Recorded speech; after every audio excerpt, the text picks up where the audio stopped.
Sparrow. The word landed in the trauma bay like a dropped scalpel. The nurse looked up, confused. "Sorry, doctor, but doctor."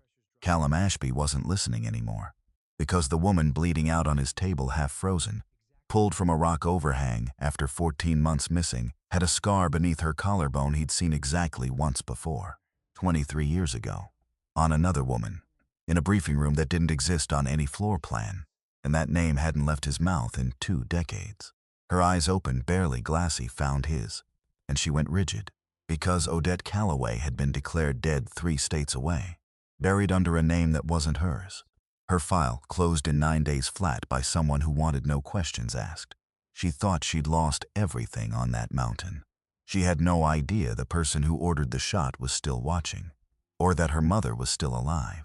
The mountains above Larkspur Hollow, Idaho, held their breath before the ambush came. Odette Calloway knelt behind a fallen cedar, breath slow, heartbeat slower. 27 years old, 5'3". A woman most people underestimated the moment they saw her until they watched her hands. Her hands never shook. She had learned that from her mother, long before any agency, any call sign, any classified file with her photograph stapled to the corner. Just a woman and a girl in a Montana barn, learning how stillness could be a kind of power. Learning that fear was only information, that the body could be taught to listen to the mind instead of the other way around. Learning, too, that a rifle was not a weapon so much as a conversation with distance, with wind, with the small and stubborn fact of gravity, and that the only way to win that conversation was to stop trying to win it at all and simply listen. Odette adjusted the rifle scope, waited. Because waiting was the job. Because the job was never about the trigger, it was about everything before it. The breathing, the counting, the patience that most people mistook for courage, when really it was just discipline wearing a braver face. Then the radio in her ear crackled once. Wrong. Because her extraction team wasn't supposed to be silent yet, which meant something had already gone sideways. She rose half an inch off the ground, scanned the ridgeline. Nothing moved, except the wind, except a single raven lifting off a branch 200 yards out, startled by something she couldn't see, except her own pulse, ticking louder than it should have, the way it always did in the last seconds before everything changed and she didn't yet know it. So she ran. The first shot took her before she heard it. It hit her shoulder, spun her sideways into the frozen creek bed, and the second shot, the one that should have finished the job, clipped her ribs and sent her tumbling down an embankment she never saw coming. Rock, ice, the white noise of her own pulse roaring in her ears. A thought, fractured and useless, skittering through her mind as the world went sideways. This isn't how it's supposed to happen. This isn't the plan. There was always supposed to be a plan, until there was nothing.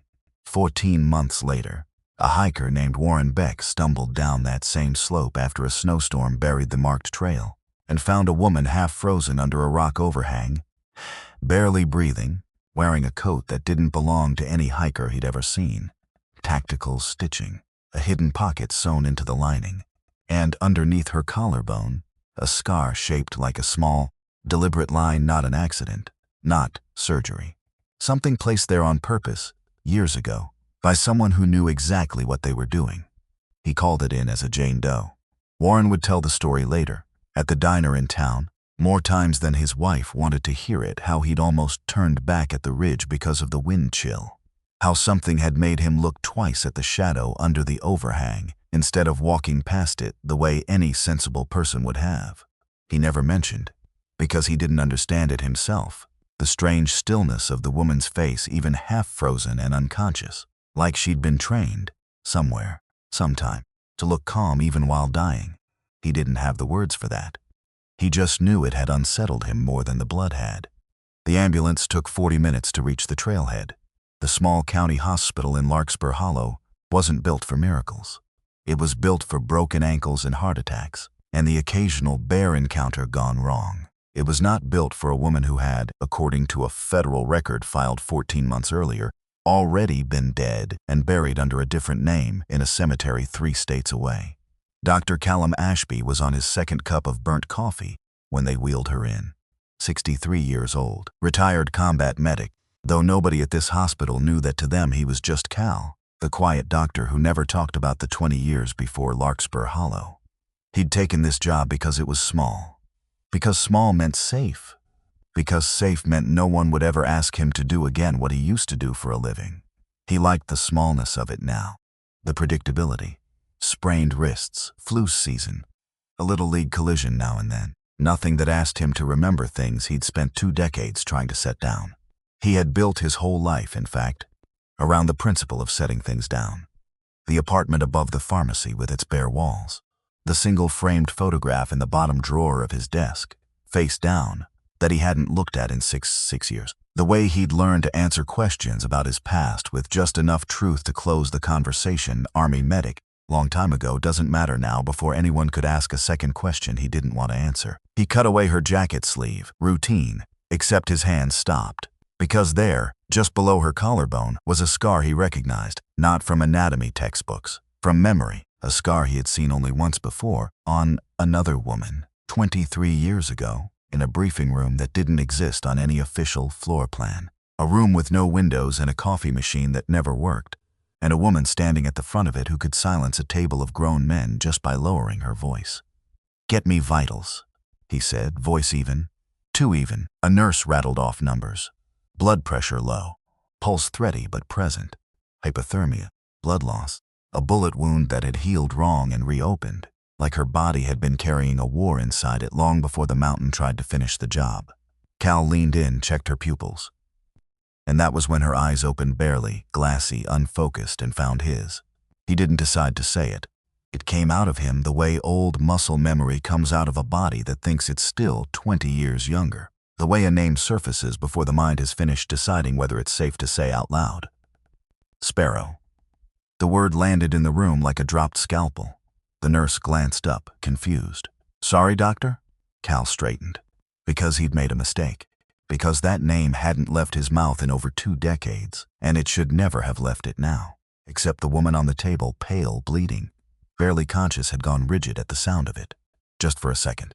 Just long enough for a man trained to notice things to notice. "Nothing," he said. "Get her stable. I'll handle the paperwork." He did not handle the paperwork. Instead, he stood in the hospital's small records office an hour later with her chart in his hands, staring at the blank space where a name should have gone, and felt the past 20 years tilt sideways beneath him like a floor he'd trusted for too long. He thought about calling it in. Federal notification, standard procedure. An unidentified patient with military-grade tactical gear and a scar that matched no civilian surgery on record. He thought about it for exactly as long as it took to remember what had happened to people in his old life who got noticed by the wrong office at the wrong time. Then he locked the chart in his desk drawer, next to the photograph he never looked at, and told himself he'd decide what to do once she woke up. Once he knew, for certain, whether the woman down the hall was who he thought she was, or merely wore the ghost of someone he used to know. She woke 3 days later to fluorescent light and the smell of antiseptic, and a window with bars that weren't bars, just a security screen. But her body reacted to them the same way anyway. Assessed exits, assessed distance to the door, assessed the IV line in her arm as a possible liability before she even remembered her own name. Old habits. They didn't die. They just waited. She remembered, unbidden, a version of this same stillness from a lifetime ago, 9 years old, flat on her stomach in wet Montana grass, her mother's voice low beside her ear. "Don't move until you know what moved you. Fear isn't information yet. It's just noise. Wait for the shape underneath it." She hadn't understood it then. Not really. Not the way a 9-year-old understands anything beyond the immediate discomfort of wet grass soaking through a jacket. She understood it now, lying in a hospital bed 20 years later, waiting to know what shape was sitting in the corner chair before she let herself react to it. A man sat in the corner chair, reading glasses low on his nose, a chart in his lap he wasn't really reading. "You're not going to try to run," he said without looking up, "not with 3 cracked ribs and a shoulder that's barely holding together.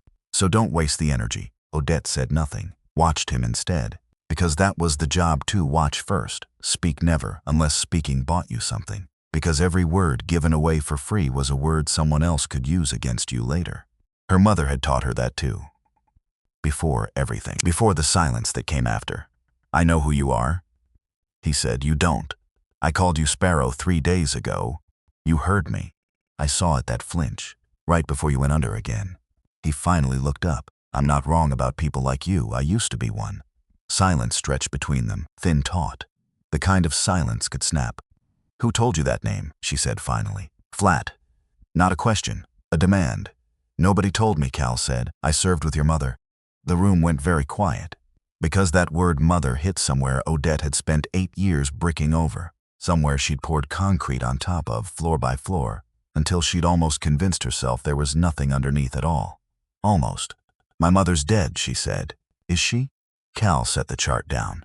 Because that's interesting. Since Sparrow wasn't your call sign originally, it was hers. Long before you were ever assigned anything.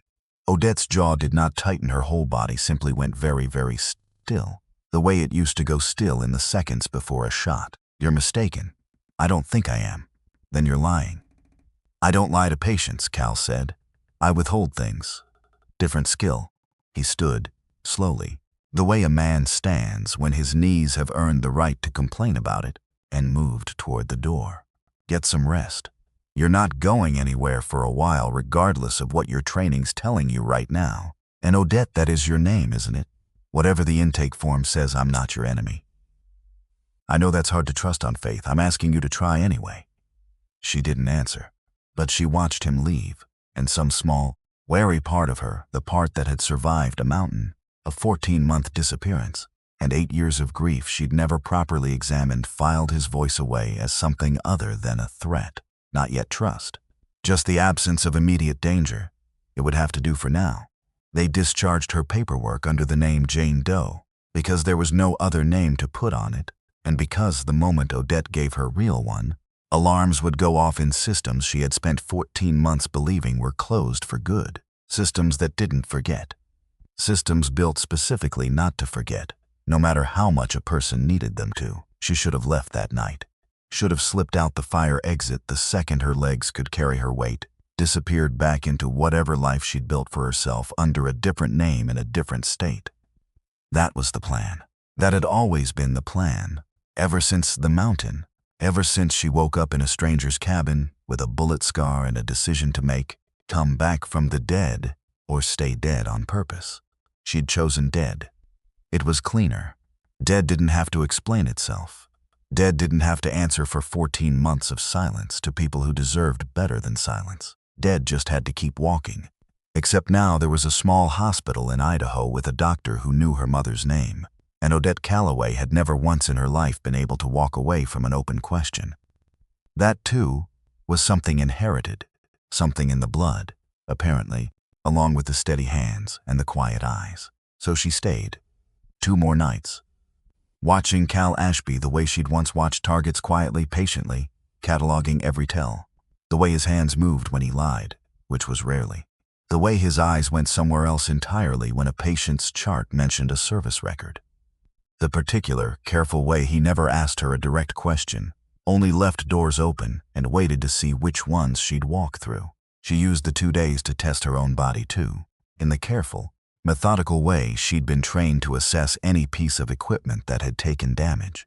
She walked the length of the hallway at 3 a.m., when the ward was quietest, counting steps, cataloging the places her ribs protested and the places her shoulders simply refused. She practiced closing her right hand into a fist, slow, 20 repetitions, until the tremor from the nerve damage faded into something manageable, not perfect, manageable. In her old life, manageable had always been enough. She also spent those 2 days doing the thing she was best at, the thing that had kept her alive on more missions than she could count, without wanting to remember them, watching the hospital itself, the way it moved, the way its people carried themselves through their small, unremarkable days. A nurse named Priscilla who hummed old country songs under her breath while changing dressings, off-key and entirely unbothered by it. An orderly who checked his phone every 11 minutes like clockwork, waiting on news from somewhere that clearly mattered more to him than his shift did. A security guard near the front desk who fell asleep sitting upright every night around 2 a.m. and woke at exactly 2:40, as though his body had negotiated its own schedule independent of his job description. She cataloged all of it without meaning to. It was the only language she had left for feeling safe, knowing the shape of a room, the rhythm of the people inside it. before she let herself believe nothing in it could hurt her. It wasn't peace. She wasn't sure she remembered what peace felt like, exactly, after 14 months of building a life designed entirely around not being found. But it was close enough to something like rest that her body finally, grudgingly, began to heal. On the third night, she found Cal in the records room after hours, a manila folder open on the desk in front of him, and she realized he'd been waiting for her to come find him. He'd left the door unlocked on purpose. "You knew I'd come," she said. "I hoped," Cal said. "Different thing. Tell me about my mother. Sit down first. I'll stand." Cal exhaled, long and slow, the exhale of a man who'd carried something for 20 years and was about to finally set it down. Her name was Eleanor, field name Sparrow. She ran reconnaissance for a program that officially never existed, which means there's no paperwork, no benefits, no memorial wall with her name on it. Just people like me, getting older, remembering. "She died when I was 19. Odette's voice came out clipped, sharp, a blade she was using to keep the conversation from getting any closer. "Car accident. I saw the report. Did you see the body?" The question landed like a slap, because she hadn't. Because the casket had been closed. Because at 19 years old, grieving and furious and too young to know what questions to ask, she had simply accepted what she was told, the way children accept the shape of loss without measuring its edges. Because grief at 19 doesn't leave room for cross-examination. It only leaves room for surviving the next hour. And then the hour after that. "Don't," Odette said quietly. "Don't do this. I'm not doing anything." Cal turned the folder around so it faced her. "I'm showing you what I found, which isn't much. A supply requisition from 8 years ago with her codename on it, after she was supposed to be dead." Odette stared at the paper without touching it. Because if she touched it, this became real. And if it became real, then everything she had built her grief around for 8 years, the anger, the abandonment, the story she'd told herself so many times it had worn smooth like riverstone, all of it would need to be rebuilt from nothing. And Odette Calloway did not know how to rebuild from nothing. She only knew how to survive what was already standing. "Where did you get this?" she said. "An old friend. Someone who owed me a favor and didn't ask questions." Cal's voice softened. "Odette, I'm not trying to give you false hope. I'm telling you what's in front of me. The rest is yours to decide." She sat down after all. They talked for another hour after that, not about Eleanor directly, but around her, the way two people circle a subject too large to approach head-on. Cal told her, in careful fragments, about the program itself. How it had operated for nearly 3 decades under a name that changed every few years, always just far enough from official channels to survive an audit. How the people who ran it, people like Eleanor, and, apparently, people like Odette's own mysterious past, were the sort the government needed and refused to acknowledge in the same breath. "You make it sound like a ghost story," Odette said. "It is one," Cal said. "Most ghost stories are just true things nobody wanted written down." "How many people," Odette asked, "know what my mother really did for a living?" "Fewer every year," Cal said. "That's the nature of it. The program doesn't have alumni reunions. It has funerals, and even those are usually for someone else's name."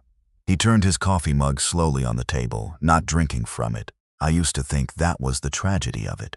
Men and women giving everything to something that would never say their name out loud.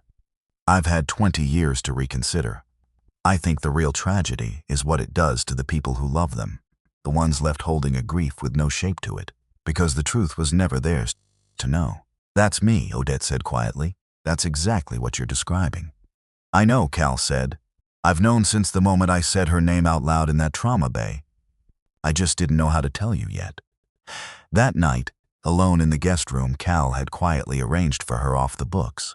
No name on any intake form, the kind of favor only a man who used to live in the shadows knew how to extend without asking why Odette lay awake staring at a ceiling fan that didn't turn. Because the last time she'd seen her mother had not been a goodbye. It had been an argument. 19 years old, standing in a kitchen in Missoula, screaming that she was tired of half-truths and unexplained absences, and a mother who came home smelling like gun oil and said it was perfume. Screaming that she didn't need a mother who was never there. Screaming, finally, the words she could never take back. "I wish you'd just stop pretending you love this family more than the job." Eleanor hadn't screamed back. She just looked at her daughter with an expression Odette had spent 8 years trying to forget, and said, very quietly, "Someday you'll understand that I never had a choice. I hope you never have to learn why." 3 weeks later, she was gone. Odette had told herself for 8 years that those were just words, a tired woman's excuse, offered up in the middle of a fight, because it was easier than admitting the truth that some people simply loved their work more than their families, and dressed it up in noble language afterward. Except now there was a requisition form with a dead woman's alias on it, dated 5 years after the funeral, which meant either someone was using her mother's old code name as a decoy, or her mother had never been in that closed casket at all. She turned onto her side, pulled the thin hospital blanket up around her shoulders like it might actually hold something back, because the mind, once it started doing this kind of arithmetic, didn't know how to stop. Because now every memory of the last 8 years came with an asterisk. The empty chair at her college graduation, was that grief or was that hiding? The condolence card from a woman claiming to be an old army friend, handwriting slightly too careful, slightly too controlled, was that grief or was that a message she'd been too young and too angry to read correctly? The unmarked envelope that had appeared at her apartment door 3 years ago, containing nothing but a single pressed sparrow feather, and no note at all, which she'd thrown away without a second thought, because grief made a person suspicious of comfort instead of grateful for it. Stop it, she told herself. Stop building a house out of one piece of paper. Except she couldn't stop, because that was the other thing about training like hers. Once a thread got pulled, the mind followed it whether you wanted it to or not, cataloging every anomaly of the last 8 years and reclassifying it, one memory at a time, from grief into evidence. Morning came with a knock at the door that wasn't Cal's knock. Odette was up before the second knock landed, back against the wall beside the doorframe, every muscle already calculating angles, exits, the weight of the lamp on the nightstand as a possible weapon. Old instincts. Never gone. Just sleeping. "It's Dahlia Reyes," a voice said through the door. "Female. Even. Practiced. Department of Defense. Office of Inspector General. I'm not here to arrest you. I'm here because your death was never supposed to be permanent, and someone made sure it was anyway." "I'd like 5 minutes." Odette didn't move. "I know you're armed with whatever's in that room," Dahlia continued. "I know you could put me on the floor before I finish this sentence. I'm asking you not to, because I think we want the same thing." "And what's that?" Odette called back. "The truth about what happened on that mountain 14 months ago. And who gave the order." Silence. Then the door opened. Just a crack. Just enough for Odette to study the woman standing in the hallway. 34, maybe. Government blazer. Government posture. Government patience, except her eyes weren't doing government things. They were doing something closer to worry. 5 minutes, Odette said. 10, Dahlia said, if you want to hear the part about your mother. They sat in the small break room down the hall, coffee going cold between them, and Dahlia Reyes laid a thin folder on the table the way someone lays down a losing hand they've decided to play anyway. "I've spent 11 months trying to figure out why a classified operative's death got logged, sealed, and buried faster than protocol allows," she said. "Normally there's an investigation. A review board. Paper trail 6 inches thick. Yours had none of that. It was closed in 9 days. Meaning what? Meaning somebody with enough authority to bypass standard review wanted your file shut before anyone could ask questions." Dahlia slid a page across the table. A radio transcript, timestamped the night of the shooting. "This is from an intercepted frequency, internal, not enemy chatter hours." Odette read it. Read it twice. Because the voice giving the kill order in that transcript wasn't foreign. It wasn't hostile. It was using authorization codes that belonged to her own program. Her own people had called the shot that put her on that mountain. "Who?" Odette said. Her voice had gone very quiet, very still. The stillness before a shot. "I don't know yet," Dahlia said. "That's why I'm here instead of in a briefing room pretending I never found this." "Why does an inspector general care this much about one dead operative?" Odette asked. "You could have buried this, filed it, forgotten it, gone home to a normal life." Something flickered across Dahlia's face, not quite pain, but adjacent to it. "Because I filed a lot of things I shouldn't have, early in my career, because someone told me it wasn't my place to ask questions. I got good at looking away. Then I got tired of being good at it. She met Odette's eyes. You don't have to trust me yet. Just don't assume I'm like the people who ordered that shot. I've spent my whole career trying not to be, and my mother. Dahlia hesitated, which, for a woman who clearly didn't hesitate often, said more than words could. There's a supply chain requisition, she said slowly, logged under a Lega alias, Sparrow. 5 years after Eleanor Calloway's death certificate was filed.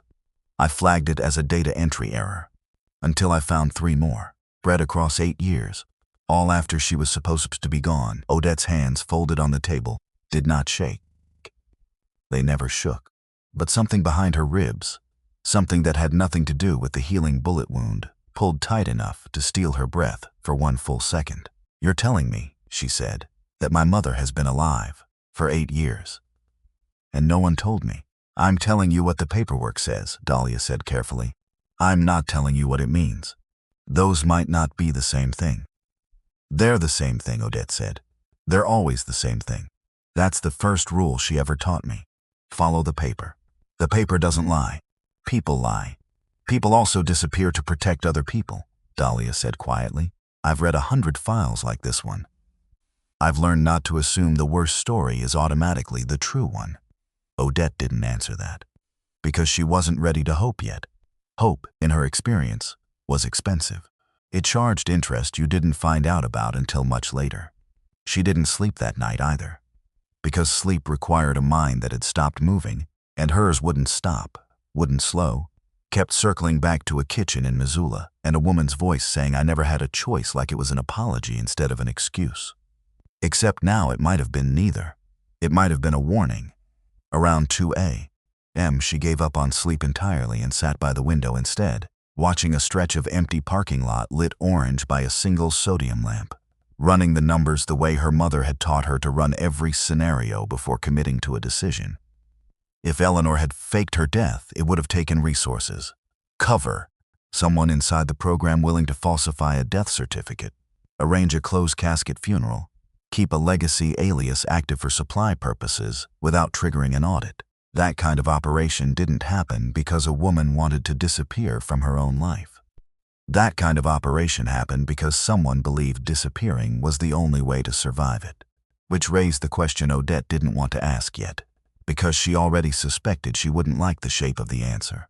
Survive what? Or who? She thought, too, about the years in between the ordinary years. The years she'd spent building a life out of grief the way a person builds a house on unstable ground, not knowing it's unstable until the cracks start to show. The apartment in Denver.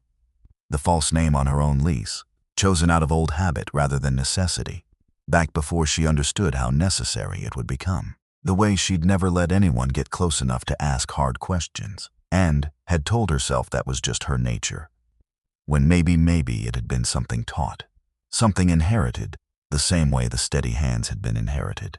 A mother's caution passed down to a daughter who never knew she was being prepared for exactly this. Morning came with Cal already in the kitchen, 2 mugs poured, like he'd known she wouldn't stay in bed either. You look like someone who made a decision, he said. I want to see everything you have. On the program. On my mother. On the mountain. She sat across from him, hands wrapped around the mug like it was the only warm thing in the room. All of it. No more withholding. Cal studied her for a long moment. The kind of long moment old soldiers use to measure whether someone is ready for a weight, or whether the weight will break them. There's a man, he said finally.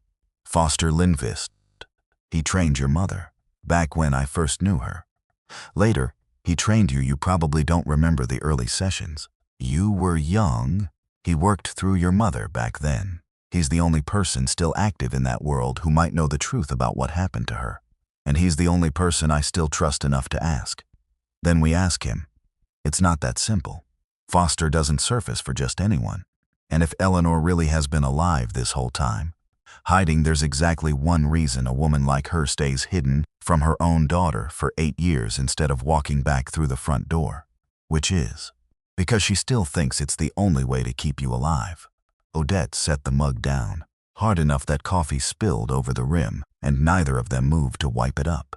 Because if that was true, if her mother's absence had never been abandonment, had never been choosing the job over her daughter, but something closer to a mother throwing herself between her child and a threat too dangerous to name. Then 8 years of grief, 8 years of fury, 8 years of a story Odette had built her whole adult identity around, had all been aimed at the wrong target.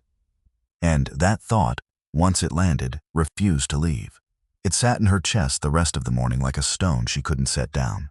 Because being angry at her mother had been in its own strange way a kind of company. A story with a villain in it was easier to live inside than a story with no explanation at all. And now Cal was offering her a version of events that took the villain away and left her holding something far heavier. A mother who loved her enough to let her hate her. "I need to find her," Odette said. "Not the paperwork. Not the alias. Her." "I know," Cal said quietly. "That's exactly what I was afraid you'd say." Dahlia Reyes returned 2 days later with a second folder, thinner than the first, and a look on her face that told Odette before a single word did that the ground had shifted again. "There's something else," Dahlia said, sliding a photograph across the table. Grainy, long lens. A woman in a parking lot outside a pharmacy in Coeur d'Alene, gray-streaked hair pulled back, face turned 3/4 away from the camera. Surveillance footage. Pulled from an unrelated financial fraud case 18 months ago. Facial recognition flagged a partial match against an old personnel file before the match got quietly deleted from the system. "I only found it because I pulled backup logs nobody remembered to purge." Odette picked up the photograph, studied the line of the jaw, the set of the shoulders. Small details a stranger would never notice, but Odette wasn't a stranger. She had spent 19 years memorizing exactly that posture. Across kitchen tables and hospital waiting rooms, and one single furious argument that had never gotten its ending. Her hand holding the photograph went very still. "It's her," she said. "You can't know that from. It's her." Odette's voice cracked on the second word, just slightly, just enough to reveal the 19-year-old girl still living somewhere underneath 27 years of discipline. 18 months ago. That's 4 months before I was shot.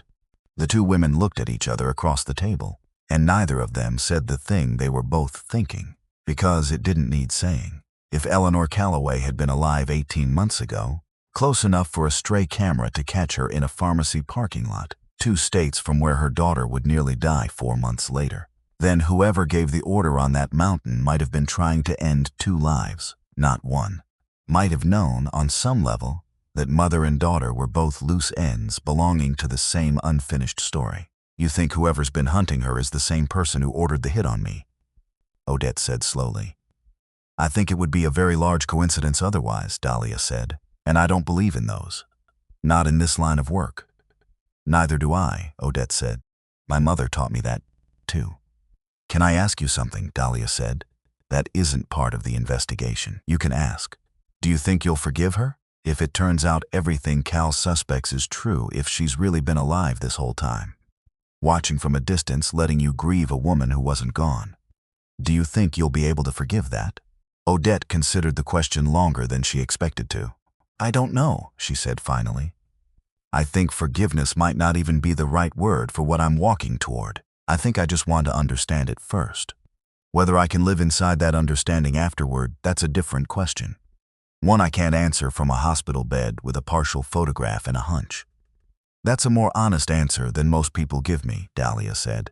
"My mother taught me not to promise outcomes I can't guarantee," Odette said. "Turns out she taught me that lesson pretty thoroughly, whether either of us meant to." Dahlia allowed herself the smallest, tiredest smile.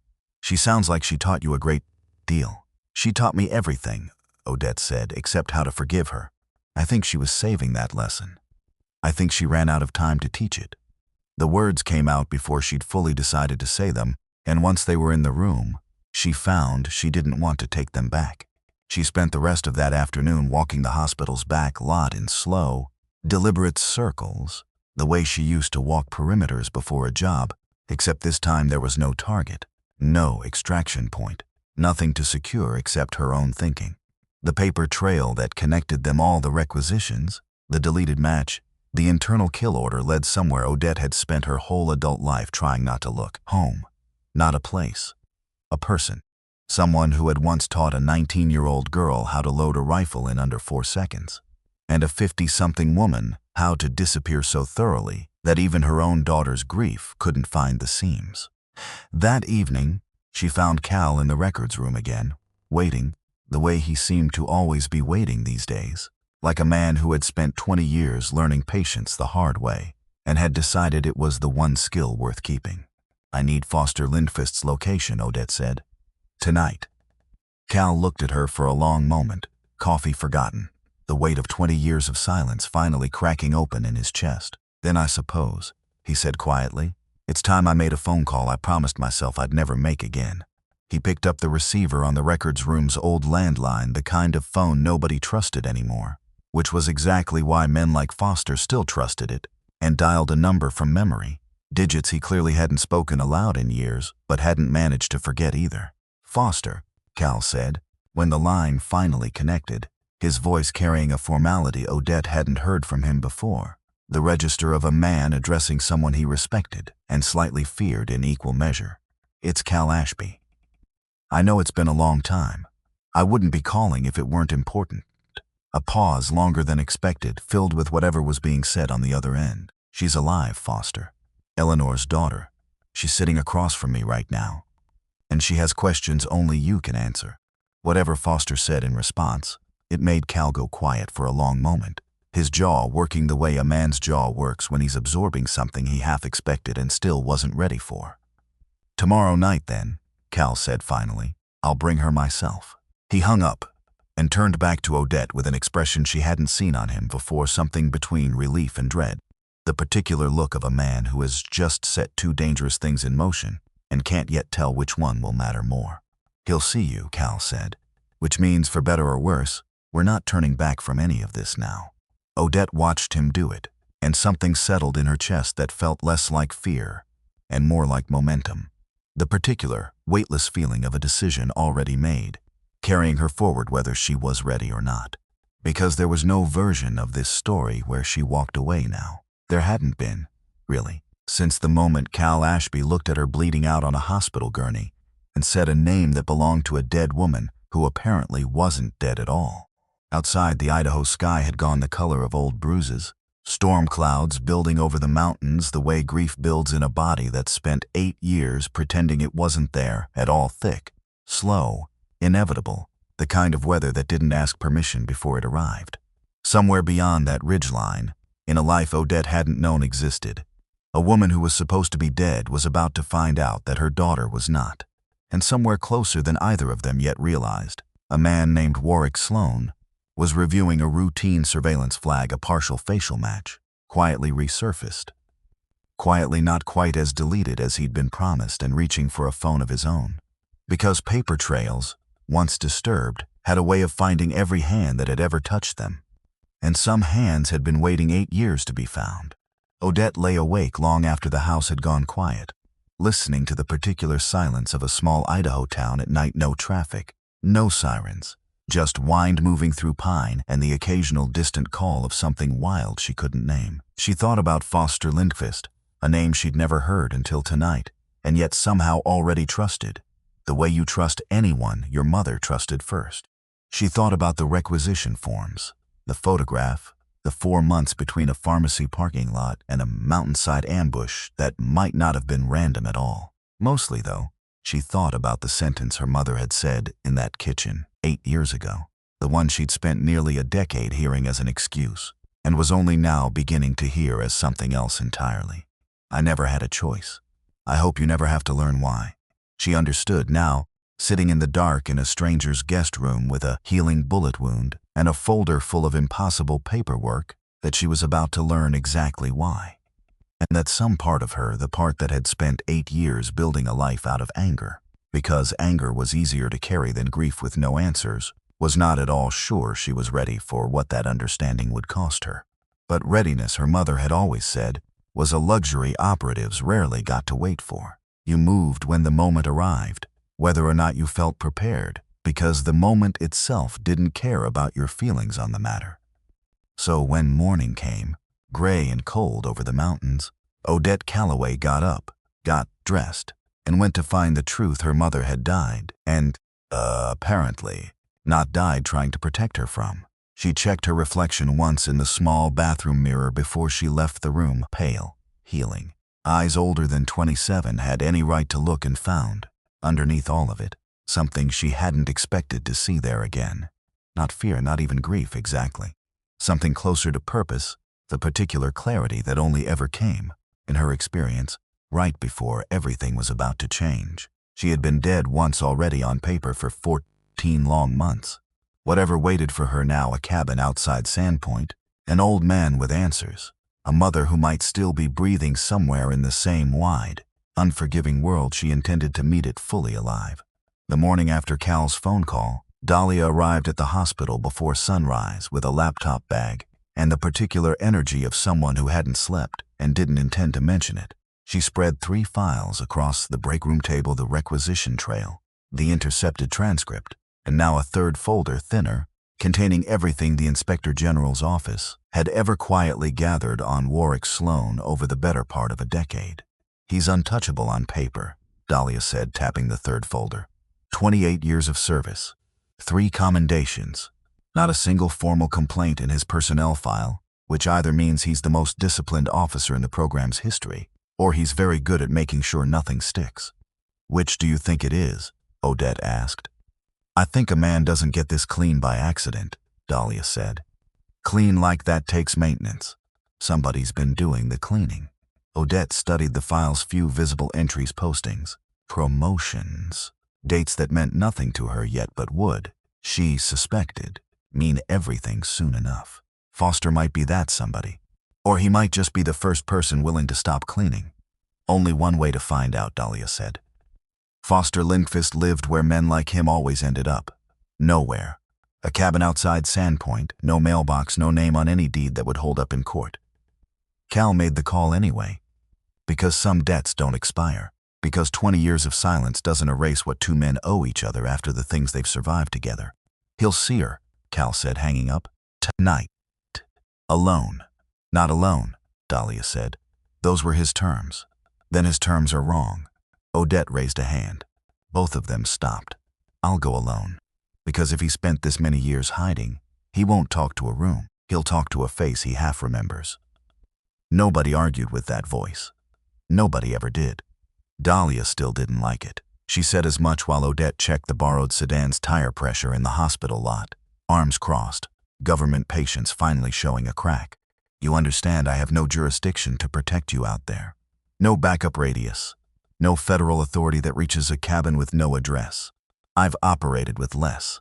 "That's not reassuring." "It wasn't meant to be," Odette said, and something almost like a smile passed between them, thin, worn, but real. "I'll call when I'm out. If I don't call by midnight, you'll know something went wrong, and you can do whatever it is people in your line of work do when that happens." "Panic, mostly," Dahlia said, quietly, in a very official font. The drive took 90 minutes. Pine trees, switchbacks, a radio she never turned on because silence was easier to think in, because her mind kept circling the same photograph. Parking lot. Gray hair, a jaw she'd know in the dark, until she caught herself gripping the wheel too tight and made herself breathe. In for 4, hold for 4, old training. Still worked. Barely. She used the drive to run the same mental exercise her mother had taught her at 16, the night before her first real test in the field: narrate the terrain out loud, even when no one's listening, because a mind given a job stays steadier than a mind left free to wander. So she narrated. Elevation climbing. Snowpack thinning at the lower switchbacks. A deer carcass half buried at mile marker 12. Scavenged old, small, useless facts offered up to a mind that badly needed somewhere safe to put itself. It didn't fully work. Nothing did. Not really. Not against the shape of what she was driving toward. But it got her up the mountain in one piece, hands steady on the wheel, the whole way, which her mother would have called a victory of sorts. Somewhere around the last switchback, she found herself remembering a different drive, entirely 16 years old, in the passenger seat of her mother's old truck, being taken to a shooting range 2 counties over before dawn because Eleanor didn't believe in doing important things in front of an audience. Her mother hadn't said much that morning either. Just, "You're going to want to talk yourself out of this before we get there." Don't. The wanting to quit feeling isn't information about the target. It's information about fear. Learn the difference now, while the stakes are low, so you already know it by heart when the stakes aren't. She'd thought, at 16, That her mother meant the difficulty of the shot. She understood now, at 27, driving toward a cabin that might hold the truth about everything, that her mother had meant something much larger, and that the lesson, whatever it cost both of them to learn it, had held. The cabin appeared where Cal said it would. Smoke from the chimney, one light on, a man standing on the porch like he'd been waiting since sundown. Foster Lindqvist was 70, maybe older, weathered the way old rope gets weathered thinner, but somehow stronger for it. He watched her get out of the car without moving. "You have her eyes," he said before she'd even climbed the steps. "God help you. You knew I was coming." Cal's terrible at keeping secrets from people who taught him how to keep them. A ghost of a smile, gone as fast as it came. Come in before the cold gets ideas. Inside smelled like wood smoke and gun oil and old paper. A man's whole life reduced to one room he could defend from any angle. Bookshelves lined with field manuals nobody printed anymore. A single photograph on the mantel, faded, of 3 people standing in front of a helicopter Odette didn't recognize, and one of the 3, she realized with a jolt, was unmistakably her mother, younger, unsmiling, eyes already carrying the weight they'd carry for the rest of her life. "Sit," Foster said. "Or don't. You never did like sitting still." "Neither did she. You trained my mother. I trained a girl who became your mother. Difference matters." He poured 2 glasses of something amber and didn't ask if she wanted one. "Eleanor Calloway walked into my life at 22 years old and out of it at 51. Everything in between I watched." He nodded toward the photograph on the mantel. "That was taken the week she finished advanced training. Best natural marksman I trained in 30 years, and I include your grandfather in that count. God rest him. She used to say the rifle was the only thing in her life that never lied to her. I used to tell her that was a sad thing for a young woman to believe. She used to tell me I didn't understand her life well enough to have an opinion about it. She was usually right about that. You cared about her. I cared about all of them," Foster said. "That was the job, underneath the job. You train people to survive impossible things. You can't help but love them a little, watching them do it. It's the worst part of the work. Nobody warns you about that part in the recruitment brochure." "Then tell me what happened at the end." Foster's hand paused around his glass. "Just barely. Just long enough. There is no end," he said. "That's the part nobody tells you. People like her don't get endings. They get disappearances that other people call endings, so the paperwork can close." Odette's jaw tightened around the words before she let herself speak them. "I saw a casket. You saw a box." Foster's voice went flat, final. "Closed caskets hold whatever the report says they hold. Sometimes that's a person. Sometimes it's 40 pounds of sandbag and a signature." The room went very quiet, because that sentence rearranged 8 years of grief into something Odette didn't have a name for yet. "Why?" she said. "Just that. One word. Everything underneath it. Because a man named Warwick Sloan decided your mother knew too much about an operation he needed buried," Foster said. "And because the only way to bury a woman like Eleanor without a body count that draws attention is to convince the world she's already gone." Sloan. Odette repeated the name like she was testing a blade. "I know that name. You should. He signs the authorization codes for half of Orchard's active files, including, I imagine, whatever paperwork closed your death investigation in 9 days." Odette went still, the kind of still that used to mean a target was in range. "You know about the mountain." "I know everything, sweetheart. I just don't advertise it." Foster set his glass down. "Your mother found out Sloan was running a side operation, skimming assets, selling information that should have stayed buried. She had proof. She was building a case through the Inspector General's office instead of going public because she still believed in doing this the right way, even after everything the job took from her. And Sloan found out. Sloan always finds out. That's his talent."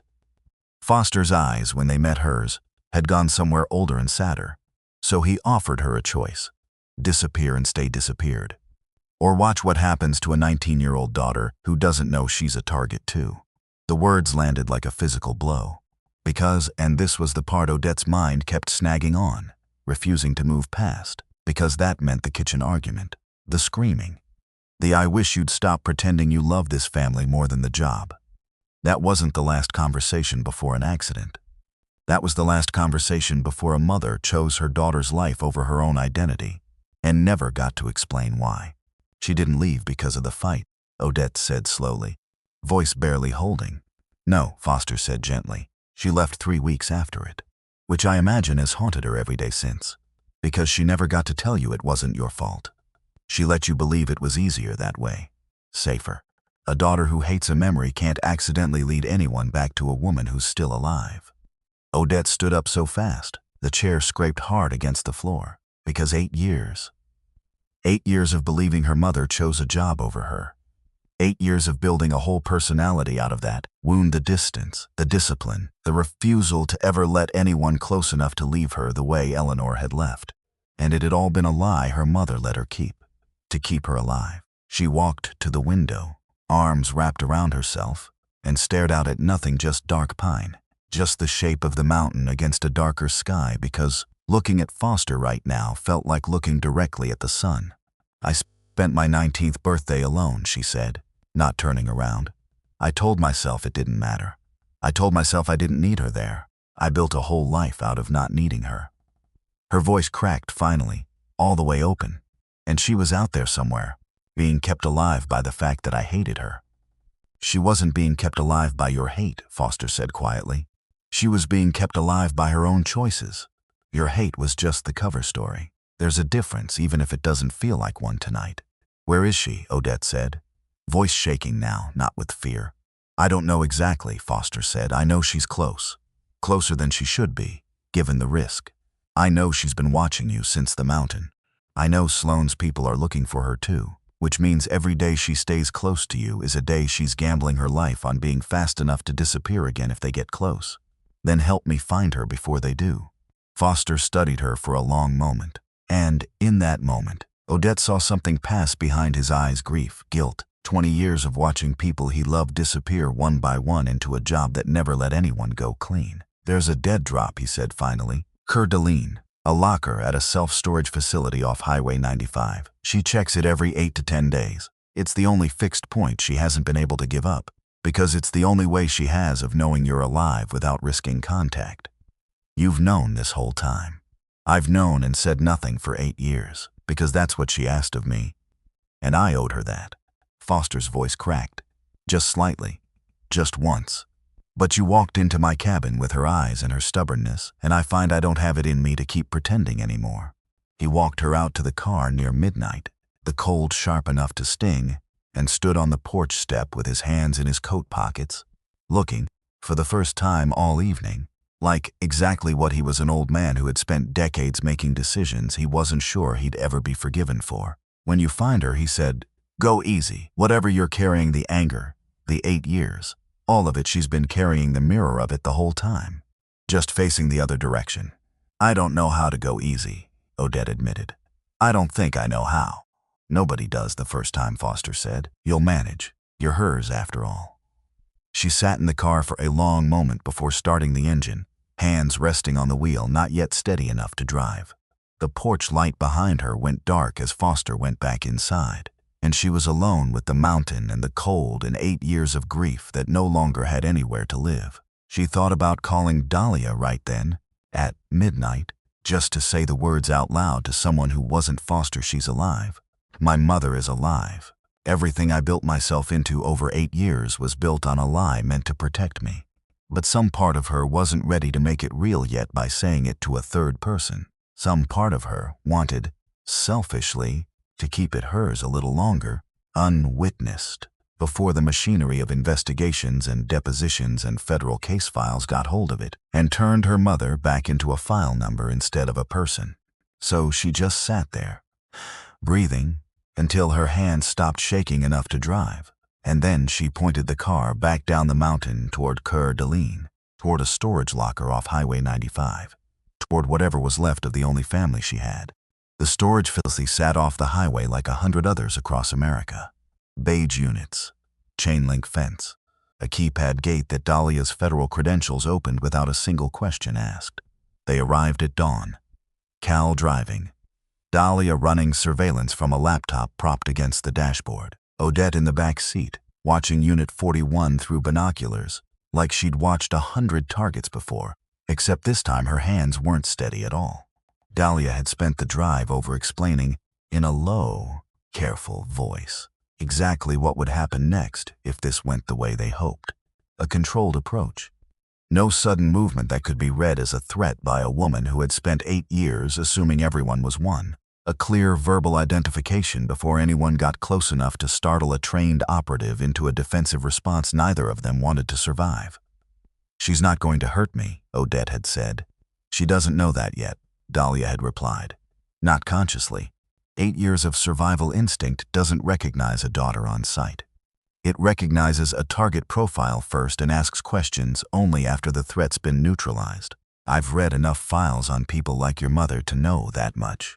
Cal, from the driver's seat, had said nothing for a long moment, then, "She's right, Odette.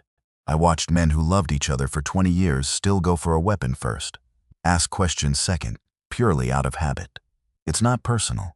It's just what the job does to a person's wiring." Odette had nodded, though some part of her hadn't fully believed it not until she watched. Hours later, her own mother's hand moved toward her coat at the sound of running footsteps, old reflex overriding everything else for one full second before recognition caught up. But that came later. First, there was only the waiting. "She could be anywhere," Cal said quietly. "This might not even be today." "It's today," Odette said. 8 to 10 days. Foster doesn't guess, he calculates. Which was true. Which didn't make the waiting easier. The minutes crawled. Dahlia refreshed a satellite feed on her laptop every few seconds out of nervous habit rather than necessity. Cal sat with both hands on the wheel, engine off, the particular stillness of a man who had waited in far worse places for far worse outcomes and had never quite unlearned how. Odette watched the unit and tried not to watch the clock. Because the clock only made the waiting louder. She thought, in the gray hush of it, about the version of this morning she'd imagined 100 times without meaning to. Not this, not a stakeout, not binoculars, not federal backup idling at a curb. Just her mother's face, just the sound of her voice. She'd stopped letting herself imagine it years ago, somewhere around the 3rd year of grief, when hoping had started to feel like a wound she kept picking at. Now here she was, picking at it again, and finding it didn't feel like a wound anymore. It felt like waking up. Until, at 6:47 in the morning, a woman in a gray coat and a baseball cap pulled low walked across the gravel lot toward Unit 41, moving with a stillness Odette would have recognized blindfolded, in a crowd, across a lifetime. Odette was out of the car before Dahlia could stop her. "Odette?" Cal started. "She's leaving." Odette said. "She's already leaving. Look at her hands. She's already checking exits. She'll be gone in 90 seconds. So she ran. Because there was no version of this where she let another door close between them. The woman at the unit heard footsteps and spun. Hand already moving toward her coat, old reflex. Dangerous reflex. And froze the instant she saw who was running toward her across the gravel. The storage lock fell from her fingers. Odette. Just her name. Just that. But it broke something open in Odette's chest that 8 years of discipline had never managed to seal shut. "You're alive," Odette said, stopping 10 feet away. Close enough to see every line time had carved into a face she'd memorized as a teenager and mourned as an adult. You're standing right there. You're alive. And I buried you. I stood at a grave and I said things to a headstone that I know." Eleanor's voice broke on the second word. "I know what I let you believe. I know what it cost you. I made that choice 100 times over 8 years, and every single time it felt like dying twice." "Why?" Odette's voice cracked wide open now, all the discipline gone. Just a daughter standing in a gravel parking lot demanding an answer she'd needed for 8 years. "Why not tell me? Why not find a way?" "Because Sloan has people watching everyone who ever loved me," Eleanor said. "Because the day I reach out to you is the day you become a target again, instead of just a memory he thinks he's buried. Because I would rather you hate a dead woman for the rest of your life than bury a living daughter." The two women stood 10 feet apart in the gray morning light, close enough to touch, separated by 8 years, and a lie built entirely out of love. "I don't hate you," Odette whispered. "I thought I did. I built a whole life around thinking I did, but I don't. I never did." Eleanor closed the distance in 3 steps and pulled her daughter into arms that hadn't held her since she was 19 years old. And for one long moment, neither of them said anything at all, because some things don't need language, only time, and they had just gotten some of that time back. For a moment, just one, Brief, unguarded moment, neither of them was an operative at all. Eleanor smoothed a hand over her daughter's hair the way she had when Odette was small and running fevers in a Montana farmhouse, and Odette let herself be held the way she hadn't let herself be held by anyone in 8 years. And the gravel lot and the storage units and the whole dangerous morning fell away into something almost briefly ordinary. A mother, a daughter. Nothing more complicated than that for just a moment. Until a car engine turned over somewhere behind the fence line. Too close. Too deliberate. Eleanor pulled back, instantly alert, the mother dissolving back into the operative in half a second flat. "They found the drop," she said. "Which means they've been watching it longer than I thought. Which means we don't have the 90 seconds I thought we had." "Who? Sloan's people! Get down now!" The first shot took out the side mirror of Cal's car 8 feet from where they stood. Odette grabbed her mother's arm and pulled her behind the storage unit's concrete corner as the second shot chewed into the metal siding above their heads. And somewhere behind them, Dahlia was already shouting into a phone. "Federal codes, backup, officer needs assistance." And Cal was moving low across the gravel toward them with a first aid kit he'd apparently never stopped carrying since whatever war he used to fight. "2 shooters," Eleanor said, breathing hard, eyes scanning angles the way she taught her daughter to scan them 20 years ago. "Northeast corner and there. Rooftop across the highway. You can still read a field like this." "Sweetheart." I never stopped. A grim, brief smile. "I just stopped letting anyone see me do it." Odette peered around the concrete edge, and years of training took over the way they always did assess. Calculate, act, and she was reaching for the sidearm holstered against her ribs before her mind had even finished the thought. "Odette, I'm not running again," Odette said. "Not from this. Not from you. Not anymore." The rooftop shooter shifted position, exposing a shoulder for less than a second. Less than a second was enough. It had always been enough, ever since a Montana barn and a girl who learned to make every shot count because her mother taught her that hesitation cost more than mistakes ever did. One shot, controlled, precise. The shooter dropped his rifle and scrambled backward off the roofline, wounded but alive, exactly as intended because this wasn't the mountain. This wasn't 14 months ago. This time Odette Calloway was not the one who was supposed to disappear. The second shooter broke cover and ran for a black sedan, idling at the fence line. "Let him go," Dahlia shouted. Sprinting toward them, badge raised, backup sirens already rising in the distance. "Let him go. We need him alive," and reporting back to Sloan exactly what happened here, that his people failed and Eleanor Calloway is not dead and neither is her daughter. The sedan tore out of the lot in a spray of gravel, and then the storage facility went quiet except for sirens climbing closer and the ragged sound of 4 people breathing hard in the dawn light. Alive. All of them, against every reasonable expectation. Odette lowered the sidearm slowly, hands finally beginning to register what her body had just done, the particular delayed tremor that always came after, never during. She'd forgotten, in 14 months of trying to become someone else entirely, how loud the silence got in the seconds right after a firefight ended. How the ordinary world came rushing back in around the edges, a distant dog barking, gravel settling, someone's abandoned coffee cup rolling in slow circles near the fence line, knocked loose in the chaos, and now just an ordinary, absurd little detail refusing to acknowledge that anything extraordinary had just happened around it. "Is he going to live?" she asked, nodding toward the rooftop across the highway, where the wounded shooter had disappeared from view. Wounded, not fatal. That was the point. "Wasn't it?" Eleanor said, studying her daughter with something new in her expression, not quite surprise, but close to it. "You could have ended that a dozen different ways. You chose the one that keeps him breathing and talking." "You taught me that too," Odette said, "somewhere in all those Montana mornings. Kill only when there's no other option left on the table.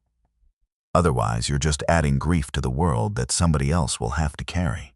"I said that to you when you were 12 years old," Eleanor said quietly. "I didn't think you were listening." "I was always listening," Odette said. "I just didn't understand yet what you were actually teaching me." Eleanor turned to her daughter, blood from a shallow graze along her forearm, hands finally shaking now that the danger had passed. instead of during it, the opposite of everything she'd trained herself to be for 30 years. "You shot him," she said, somewhere between horror and pride. "You taught me how. I taught you how to protect yourself, not how to protect me." "Turns out," Odette said, voice unsteady, "it's the same lesson."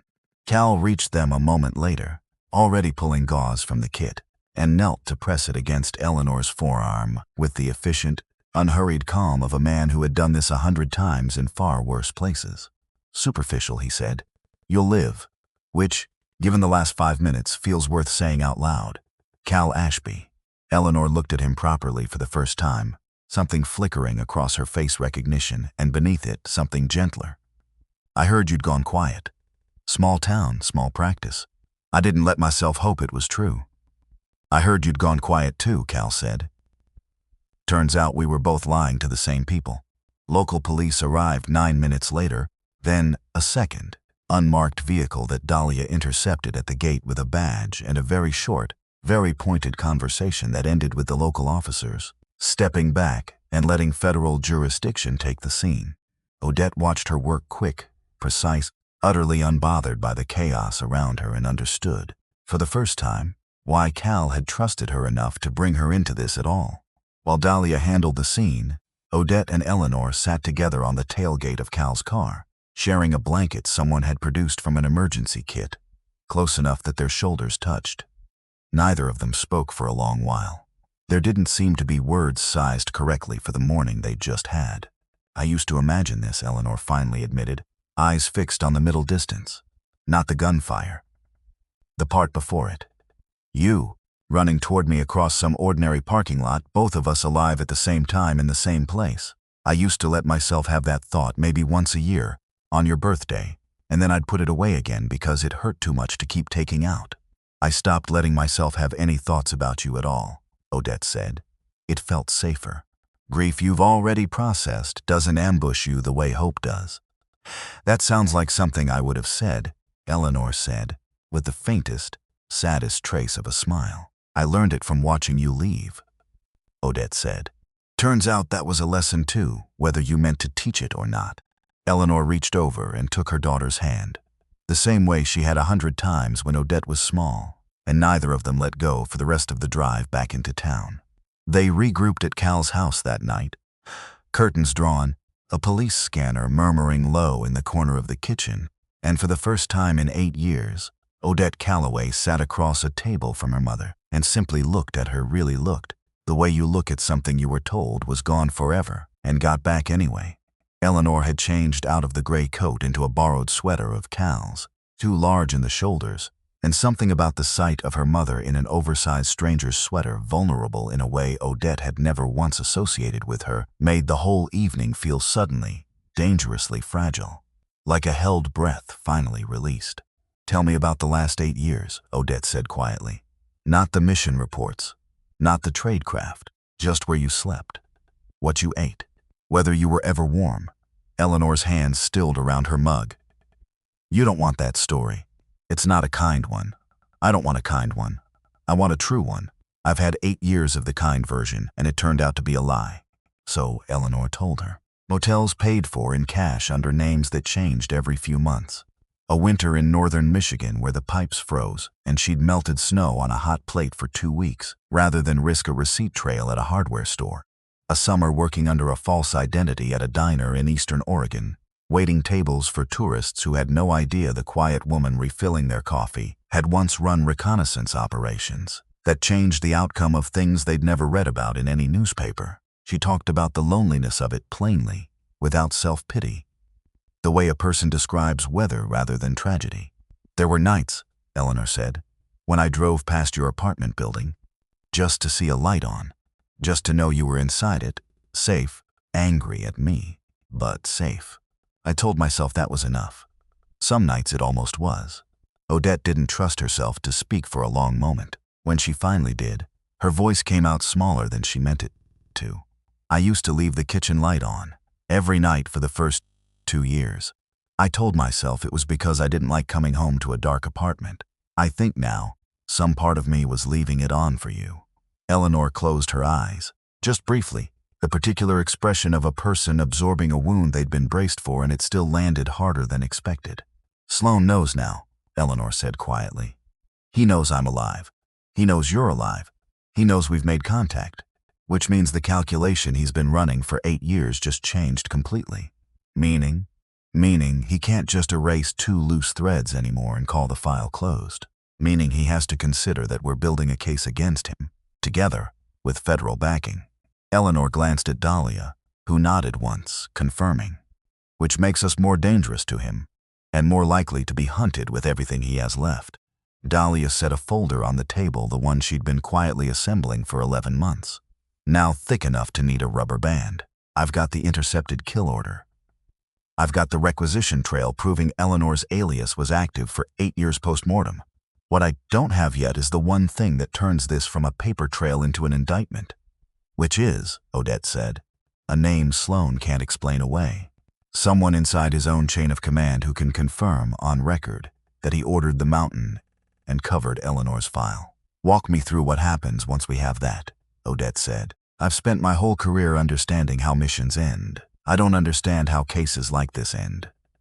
Dahlia leaned back. "Considering how to explain a machine, most people never had to look inside. If we get a credible witness willing to testify under oath, I take everything to the Inspector General directly, bypassing Sloan's chain of command entirely, which is the only way to guarantee it doesn't quietly disappear before it reaches anyone with authority to act on it. From there, assuming the evidence holds, it goes to a formal investigation, likely a court-martial given his rank and the nature of the charges. It's slow. It's unglamorous. It can take months, sometimes longer. But it's a record that exists permanently, that can't be buried the way your file was buried, because too many people will have touched it by the time it's done." "And if it doesn't hold," Odette said, "then Sloan walks away with a formal reprimand at best, and we all spend the rest of our lives watching our backs," Dahlia said honestly. "I won't pretend otherwise. This only works if the case is airtight. Which is why a first-hand witness matters more than every requisition form and intercepted transcript combined." Eleanor was quiet for a moment, turning a mug of untouched tea slowly between her hands. "There's one man who might still have the stomach to say it out loud," she said finally. "If he hasn't lost it in the years since I last asked him for anything." "You mean Foster," Odette said. Her mother's eyes came up sharply. "You've already spoken to him." "Last night. He's the one who told me about the drop." Something crossed Eleanor's face, relief, complicated by an old, tired wariness. "Then he's braver than he was the last time I needed him to be." Foster Lindfist, who had followed them from Sandpoint in his own truck, and now stood leaning against the kitchen doorframe like a man who'd rather be anywhere else, cleared his throat. "There's one man who'd know," he said slowly. "Trained you both at different points. Close enough to Sloan to have seen the order given firsthand." Odette turned. Something cold settled in her stomach before he even said the name. Because some part of her had already started doing the math and didn't like the answer it was arriving at. "Who?" she said. Foster's eyes found hers, heavy with something between guilt and dread. "Me," he said. "I was in the room." The kitchen went utterly silent. Because that single word rewrote every gentle thing Odette had felt toward the old man in the last 24 hours, and somewhere behind her ribs, the ground she'd only just started to feel steady on tilted hard, one more time, toward a truth she wasn't ready to hold.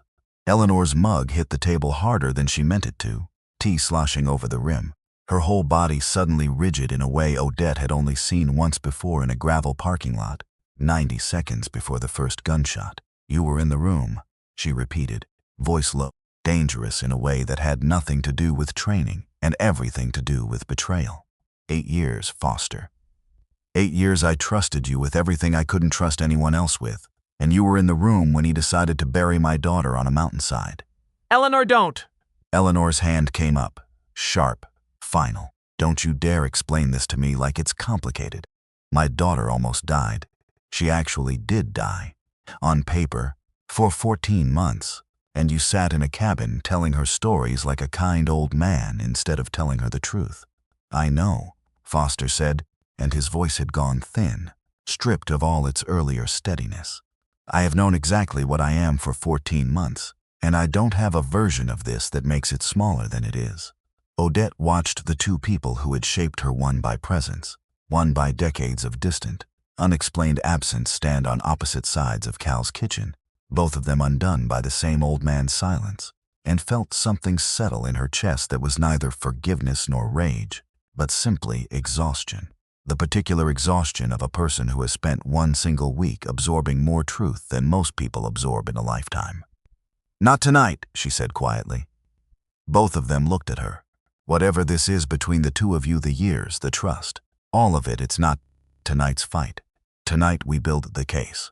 Tomorrow we can be furious at everyone who deserves it, including each other." Nobody argued with that voice. Nobody ever did. Cal watched the whole exchange from the doorway, coffee cooling in his hand, and felt something old and familiar settle over him, the particular weight of watching people he cared about hold themselves together through sheer will alone, the way soldiers did, the way people who'd spent their lives being strong for everyone else always did, right up until the moment it finally became too much and they didn't. He'd seen it 100 times, in 100 rooms far worse than this kitchen. He recognized, watching Odette now, the same iron discipline he remembered in her mother at that age, the refusal to let a crisis go unmanaged simply because it hurt. He wondered, not for the first time that week, what it must have cost Eleanor to raise a daughter capable of that same discipline while trying, at the same time, to keep her far away from the world that had taught it to her. Some inheritances, he thought, couldn't be prevented no matter how hard a parent tried. Some things simply ran in the blood, whether you wanted them to or not. Outside, the last of the police lights from the storage lot had long since faded from the sky, replaced by an ordinary Idaho night, stars scattered thin and cold above the mountains, indifferent to everything that had nearly ended and everything that hadn't. Somewhere in that darkness, a man named Warwick Sloan was already recalculating, already deciding what to do about two women who refused, against every reasonable expectation, to stay buried. And somewhere closer, in a kitchen that smelled like spilled tea and old fear, 4 people who had no business trusting each other a week earlier sat in silence, bound now by the one thing none of them had expected to survive the day with: each other. Odette lay awake again that night, in the same borrowed guest room, but everything about the silence felt different now than it had a week earlier. Then, it had been the silence of a woman alone with unanswered questions. Now it was the silence of a house holding 4 people who each carried a version of the same unfinished story, all of them waiting for morning to decide what came next. She could hear her mother's voice faintly through the wall, low and steady, on the phone with someone Foster, probably, finishing a conversation neither of them had wanted to have in front of an audience. She couldn't make out the words, only the rhythm of it. Apology and old grief moving back and forth between 2 people who had known each other longer than Odette had been alive. She thought about Sloan, a name that had been abstract a week ago and was now the exact shape of everything that had gone wrong in both their lives. She thought about the mountain, the storage lot, the 2 gunshots she'd survived within 14 months of each other, and wondered, distantly, how many more mornings like this one it would take before either of them got to simply rest. Not yet, she told herself. Not yet, but soon. She fell asleep, finally, sometime near dawn, to the sound of her mother's voice still murmuring low through the wall, a sound she hadn't heard in 8 years and hadn't known, until tonight, exactly how much she'd missed. Tomorrow would bring its own reckonings: Foster's betrayal, still raw and unresolved, Sloan's next move, whatever shape it took, the long, uncertain road toward whatever justice Dahlia's careful paperwork could eventually deliver. But for one night, at least, Odette Calloway slept under the same roof as her mother for the first time in 8 years, and some small, long-starved part of her finally quietly allowed itself to rest. It was not peace exactly. Peace, she suspected, was still a long way off, waiting somewhere past a courtroom she hadn't stepped into yet. But it was close enough to hope that her body, for the first time in 14 months, stopped bracing for the next blow and simply let itself heal. Whatever came next, the depositions, the danger, the slow, unglamorous machinery of justice Dahlia had described at the kitchen table, Odette understood now that she wouldn't be facing any of it alone. That, more than anything else the last 2 days had given her, felt like the truest kind of victory. Not the gunfight one, not the mother found, but simply this: a house full of people who had chosen, each in their own complicated way, to stay. For a woman who had spent 14 months believing she had no one left in the world worth staying alive for, that quiet, ordinary fact was worth more than any single victory the coming weeks would bring. Outside, dawn finally broke fully over the mountains, gray softening slowly into gold, and inside the small house in Larkspur Hollow, everyone slept a little easier than they had the night before, unaware of exactly how soon that fragile peace would be tested again. For now, though, none of them knew that yet. For now there was only the quiet and the mountains turning gold, and 4 people finally briefly at rest. Warwick Sloan, 400 miles away, was already awake, already reading the same surveillance report twice, already reaching for a phone to make the first of several calls that would decide, within the next 48 hours, whether Odette Calloway and her daughter got to keep this small, hard-won morning, or whether it would turn out to be the last quiet one either of them ever had.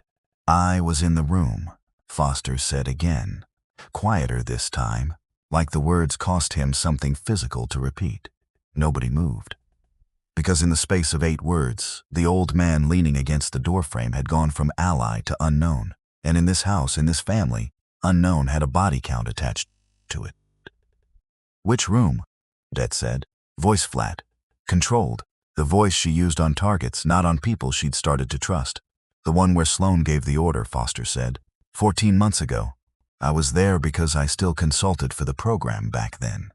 Because old men like me get kept around for our institutional memory, right up until we're not useful anymore. You knew." Odette's hands had curled into fists at her sides without her permission.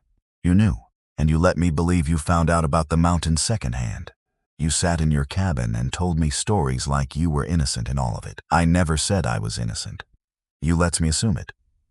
Because assuming it kept you talking to me instead of running," Foster said, and something in his voice cracked open, old and tired and finally honest. "I objected. In the room. I told Sloan there were other ways to handle a security leak that didn't involve putting a bullet in a 26-year-old woman on a mountainside. He didn't listen. I didn't stop him. And I have spent 14 months telling myself that objecting was the same as refusing. It's not the same." "I know that now," Foster said. "I think I've known it the whole time." Odette stood very still, absorbing the shape of what she'd just heard, feeling the ground shift under her for what felt like the 100th time in 3 days. She thought about the cabin outside Sandpoint, the warmth of it, the way Foster had opened a door in her that she'd thought was permanently sealed. She thought about how easy it had been to trust him, precisely because he'd seemed like a man with nothing left to protect. "You let me sit in your kitchen," she said slowly, "and tell me about mercy, about choosing the shot that keeps a man breathing instead of the one that ends him. And the whole time, you were the reason I almost died on a mountainside." "I was in the room where the order was given," Foster said. "I want to be precise about that, because precision is the only thing I have left to offer you. I did not give the order. I did not pull a trigger. But I sat there and let a man I outranked in every way that mattered, morally if not in title, make a decision I knew was wrong, and I said my piece, and then I let it happen anyway. That is its own kind of guilt. I'm not asking you to measure it as anything smaller than it is." Eleanor, who had gone quiet since her outburst in the kitchen, finally spoke again, not loud, but with a weight that filled the whole room. "You could have warned me. 8 years, Foster. You knew where I was hiding half the time. You could have told me Sloan was still hunting. I told myself silence was protecting both of you," Foster said. "Turns out silence just protects the men giving the orders." Dahlia closed the folder on the table with a soft, final sound. "None of this matters if we can't use it. Foster, will you go on record? Federal deposition, sworn statement, the whole weight of it, naming Sloan as the one who gave the kill order." Foster looked at Odette for a long moment. At the daughter of a woman he'd trained, standing in a stranger's kitchen with a healing bullet wound, and 8 years of grief he'd helped manufacture through silence. "Yes," he said. "It's the only thing I have left worth doing right."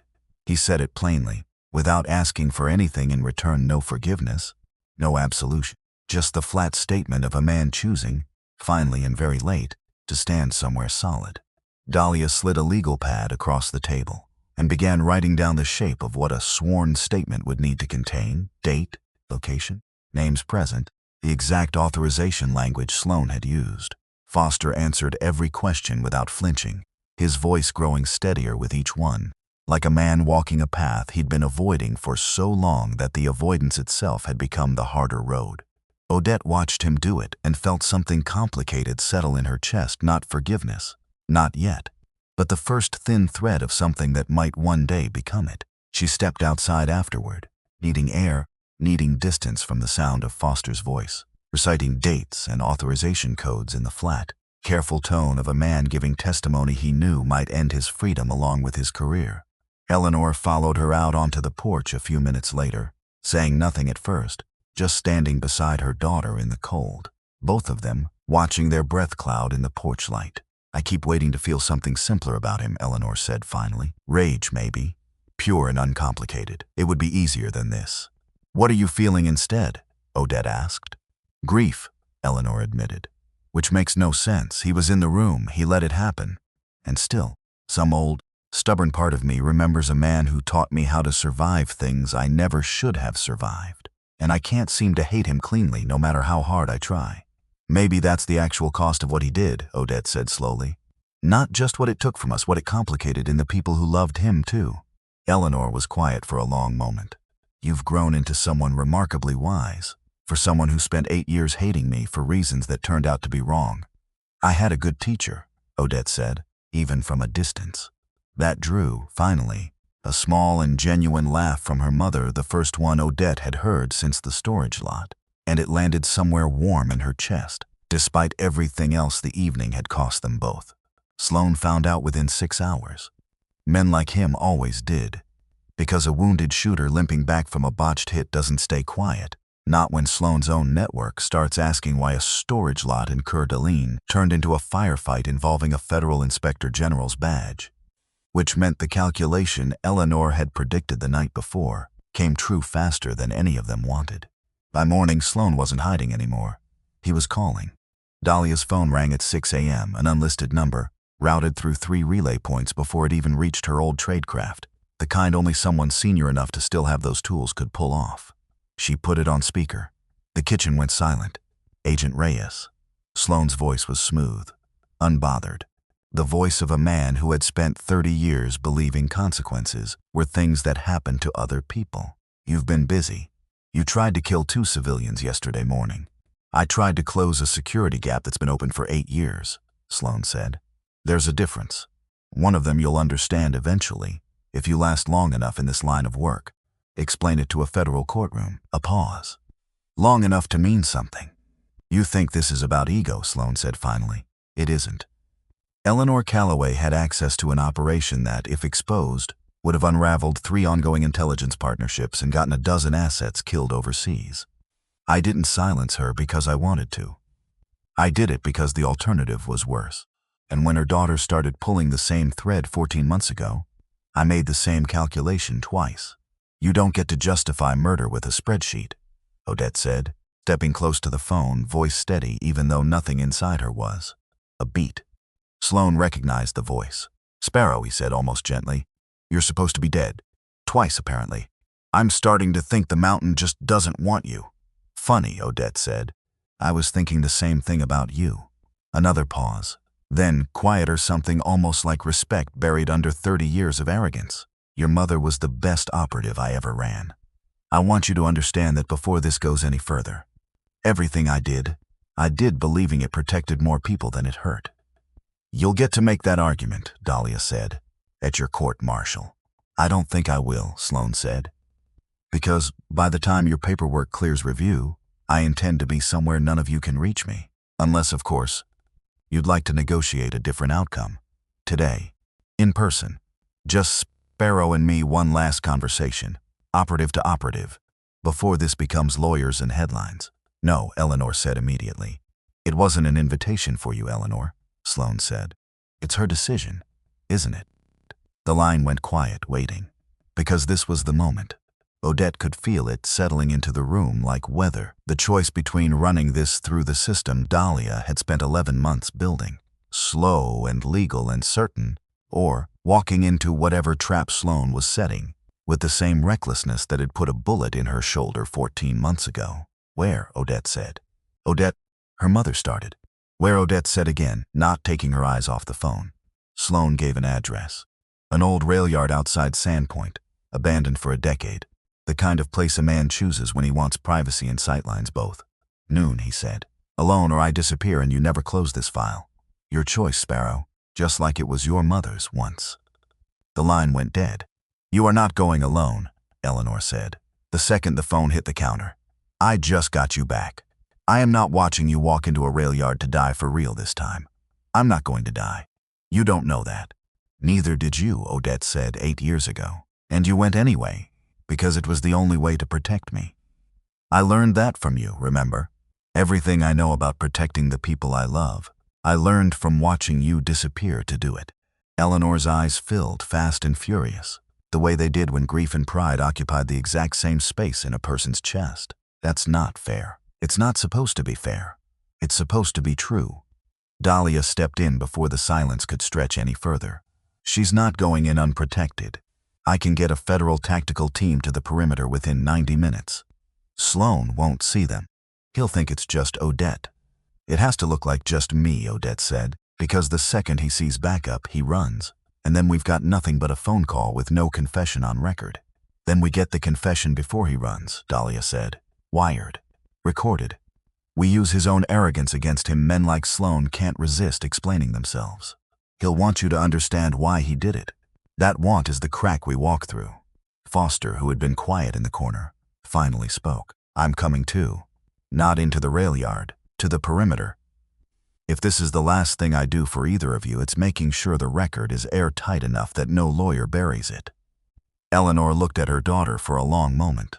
Then finally, nodded not agreement exactly, but surrender to the fact that her daughter was not, and had never been, a woman who could be talked out of a decision once it had settled into her spine. Then I'm on the perimeter too, Eleanor said. Close enough to reach you. I am not losing you to a rail yard the way I almost lost you to a mountain. Cal drove Odette out to the wire fitting himself, saying almost nothing the whole ride. The particular silence of a man who understood that some mornings didn't need conversation, only company. When they reached the last turnout before the rail yard Saxaz Road, he finally spoke. You don't have to prove anything to her, he said. Your mother, she already knows what you're made of. This isn't about proving anything to her, isn't it? Cal said gently. 14 months ago, you went up that mountain alone too.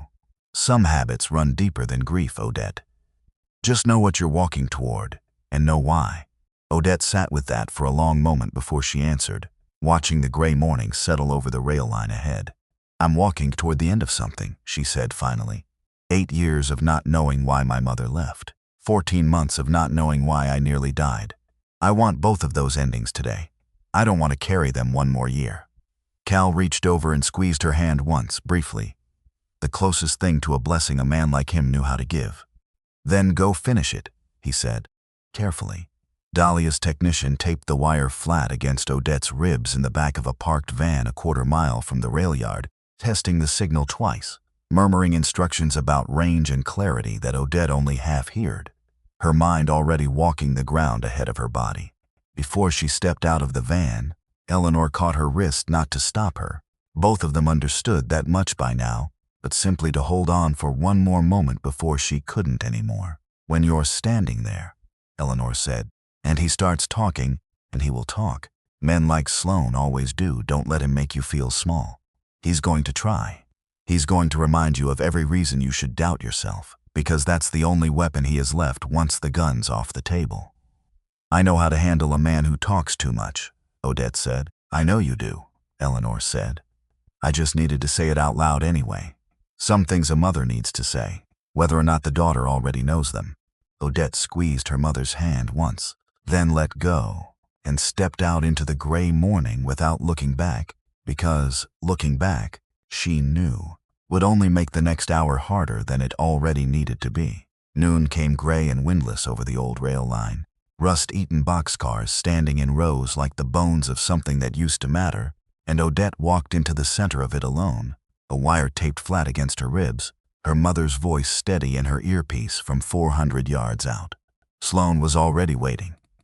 60 years old, silver-haired, dressed like a man attending a business meeting instead of a reckoning, no visible weapon, no visible fear. "You came," he said. "Your mother taught you that too, I imagine. Showing up even when it's a trap." "She taught me to finish things," Odette said. "This is me finishing something." "Is it?" Sloane studied her, almost fondly. "The way a man studies a piece of work he's proud of, even when it's turned against him. You have her instincts, her posture, even her stubbornness, which, believe me, made her extremely difficult to manage for 15 years. You didn't bring me here to talk about my mother's personality." "No." Something in his face shifted. Older, warier. "I brought you here because I wanted to look the daughter of the best operative I ever ran in the eye and tell her, honestly, that I have not slept well in 8 years. Not once." "That's not an apology. It's not meant to be one." Sloane's shoulders dropped, some of the polish going out of him for the first time since she'd arrived. "I made a calculation. Your mother had proof of an operation that, if it surfaced, would have collapsed 3 intelligence sharing agreements this country still depends on. People would have died. Not hypothetically. I had names, I had timelines, I had the exact shape of the damage. I chose to protect the operation instead of the individual. That's the job. That's always been the job. You keep saying that. The job. Like it's a person who made the decision instead of you. Doesn't it feel that way sometimes in your line of work?" Sloane tilted his head, studying her with something that might have been genuine curiosity. "Doesn't the job start making decisions that feel bigger than any one person could be responsible for? I imagine you felt that. Standing on a ridgeline somewhere, finger on a trigger, telling yourself it isn't really you pulling it. It's the mission, the math, the lives on the other side of the equation you'll never have to look in the eye. There's a difference between a mission and murdering your own people to protect a secret." "Is there?" Sloane said quietly. "I used to believe that distinction was very clear. 20 years in, it gets considerably blurrier." "And me," Odette said. 14 months ago. Was that the job too?" Sloane didn't answer right away, which was its own kind of answer. "You were getting close to the same files your mother found," he said finally. "I didn't know then that she was still alive. I thought I was closing a leak that had nothing to do with her. I didn't know I was making the same mistake twice until Rhea started pulling threads 11 months ago." "A mistake," Odette repeated. "You call it a mistake." "I call it a decision I can't take back," Sloane said. "There's a difference, if you live long enough to understand it." 400 yards out, in Odette's earpiece, Dahlia's voice came low and urgent. "That's enough for probable cause. That's enough, Odette. You don't need more." But Odette wasn't finished, because there was one more question sitting in her chest, heavier than all the others, and she needed it answered out loud, in his voice. "On the record, before this ended, would you have killed her?" Odette said. "If you'd known she was still alive 18 months ago, if you'd found her before I did." Sloane's silence stretched long enough to become the loudest sound in the rail yard. "Yes," he said finally, quietly. "I would have. Because the operation still needed protecting. Because that's what I told myself every single time. Until it stopped meaning anything except an excuse to keep doing what I'd already decided to do." There it was, the whole confession, wired and recorded, sitting in the gray noon air between them.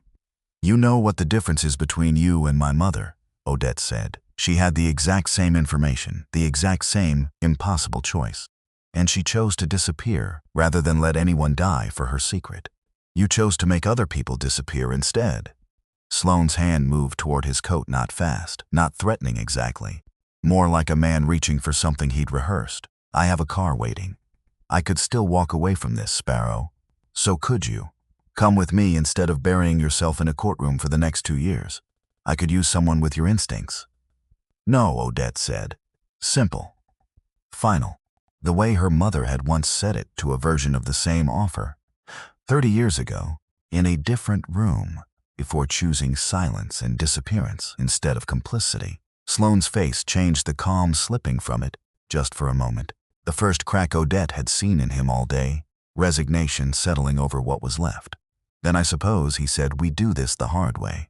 His hand moved again, faster this time, and Odette's body reacted before her mind finished processing the threat-old training, muscle memory built in a Montana barn 20 years ago, refined on mountainsides and in briefing rooms she was never supposed to survive. She closed the distance in under 2 seconds. knocked the weapon from his hand before it cleared his coat, drove him to the ground with the same controlled, economical force her mother had drilled into her before she was old enough to drive a car. Not a killing blow. Never that. Because somewhere in the last 3 days, in a hospital room, in a cabin, in a storage lot at dawn, Odette had already decided what kind of operative she was going to be, and it was not the kind that solved things with a final bullet. Federal agents, don't move. Dahlia's team broke from the tree line at a full run, and within 90 seconds Warwick Sloan was face down on rusted gravel with his hands zip-tied behind his back, still talking, still explaining, still certain that if he just found the right sentence, someone would finally understand. Nobody did. Dahlia knelt beside him briefly to confirm the arrest was clean, then straightened and looked over at Odette with an expression that mixed professional satisfaction with something more personal relief, maybe, or the particular exhaustion of a person who had spent 11 months carrying a case that finally, at long last, had somewhere solid to stand. "You got him talking longer than I expected," she said. "Longer than most people manage, once they realize the wire's live." "He wanted to be understood," Odette said. "Men like that always do, right before it stops mattering whether anyone understands them or not. That's a very cold thing to say about a man who tried to kill you twice." "My mother taught me to be honest about people, even the ones who hurt me," Odette said. "Especially the ones who hurt me. Warmth is for the people who've earned it."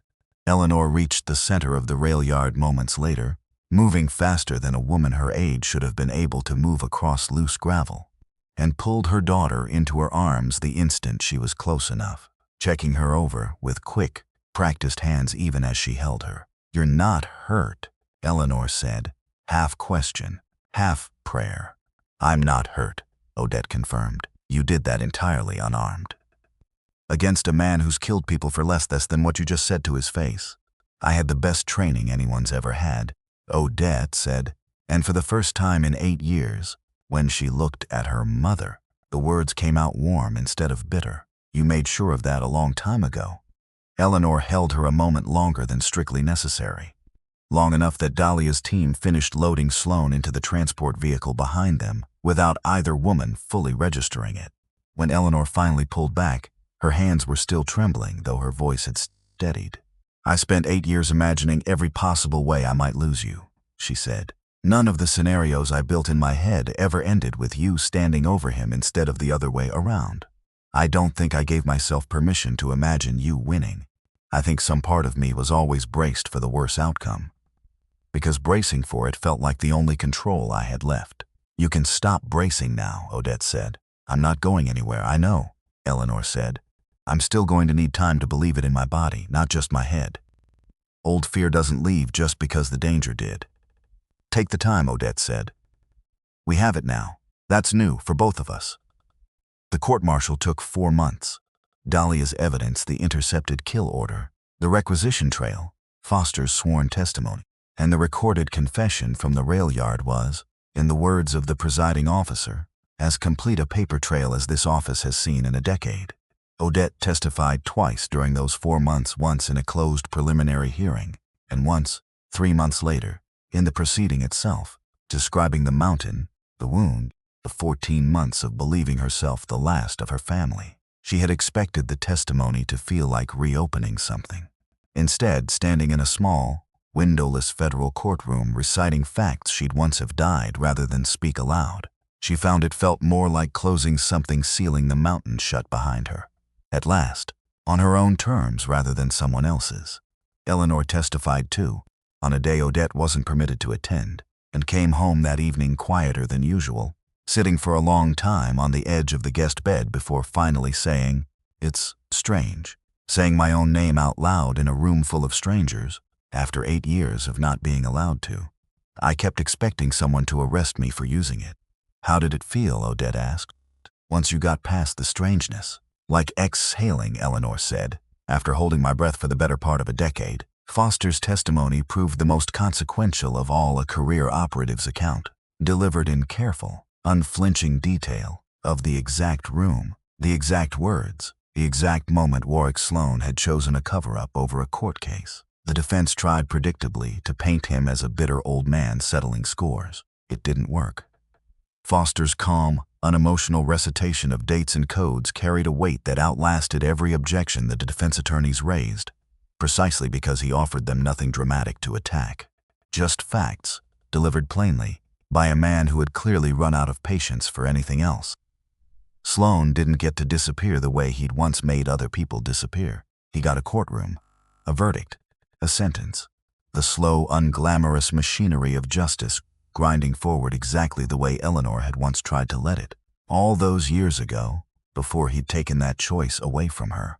Eleanor Calloway's name was quietly, officially restored.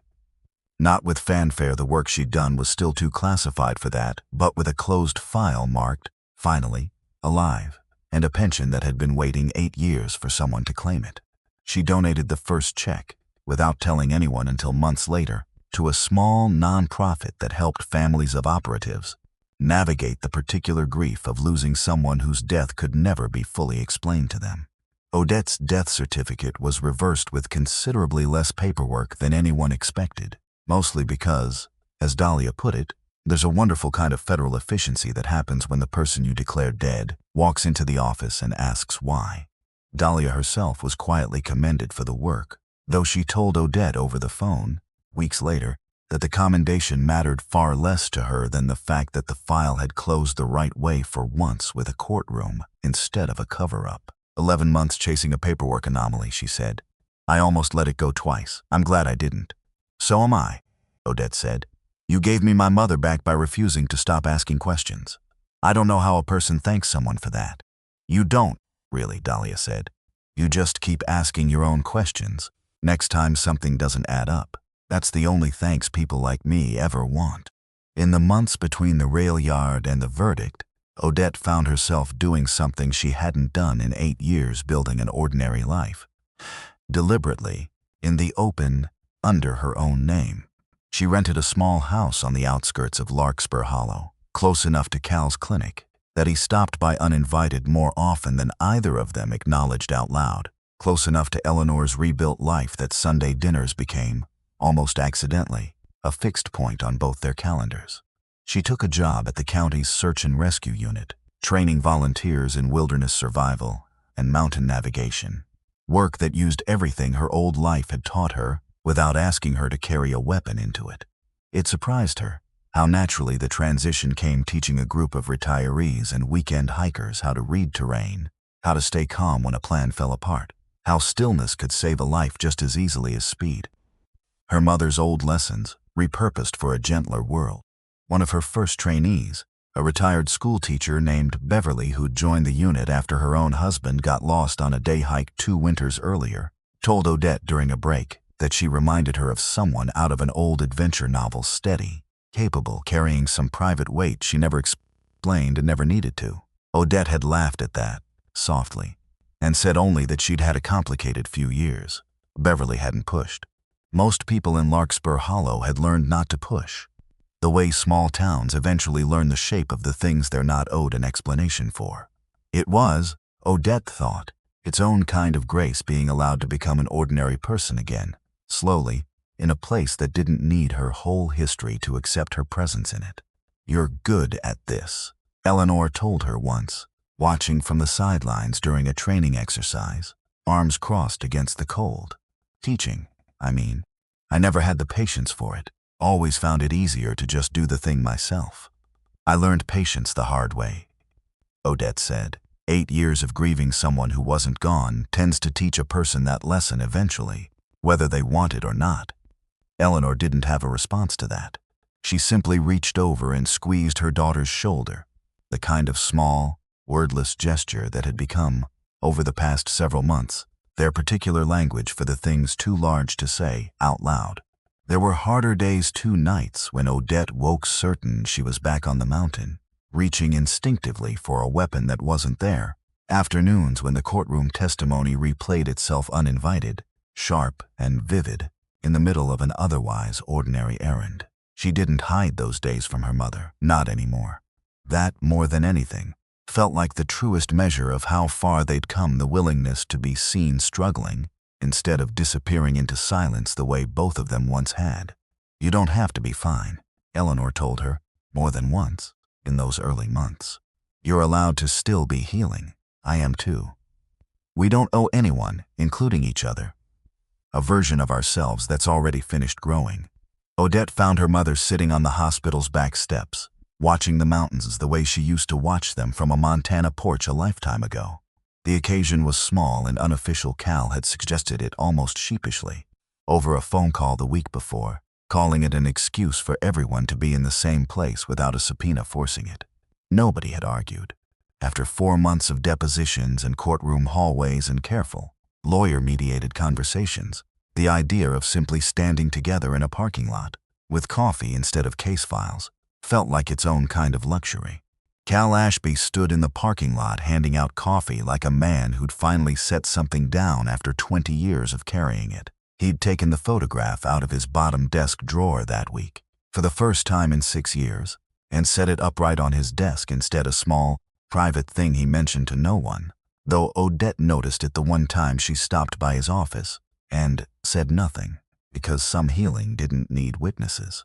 He'd also, quietly, put in for early retirement not because Larkspur Hollow's small hospital had stopped being enough for him, he explained when Odette asked, but because he'd realized, somewhere in the last 4 months, that he wanted to spend whatever years he had left doing something other than waiting for his past to walk back through the door.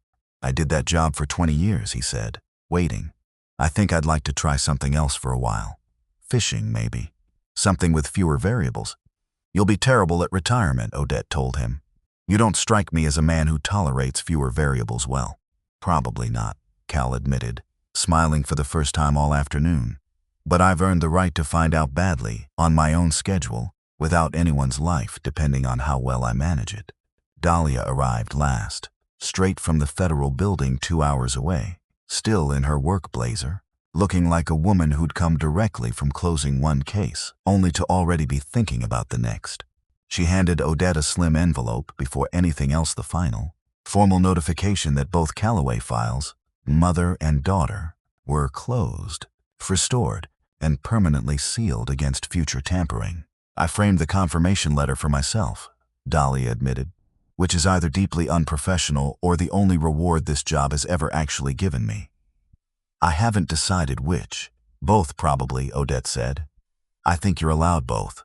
Before the light went fully gray, Odette found Foster standing apart from the others, near the hospital's back fence, looking older than he had in Sandpoint. You didn't have to come, she said.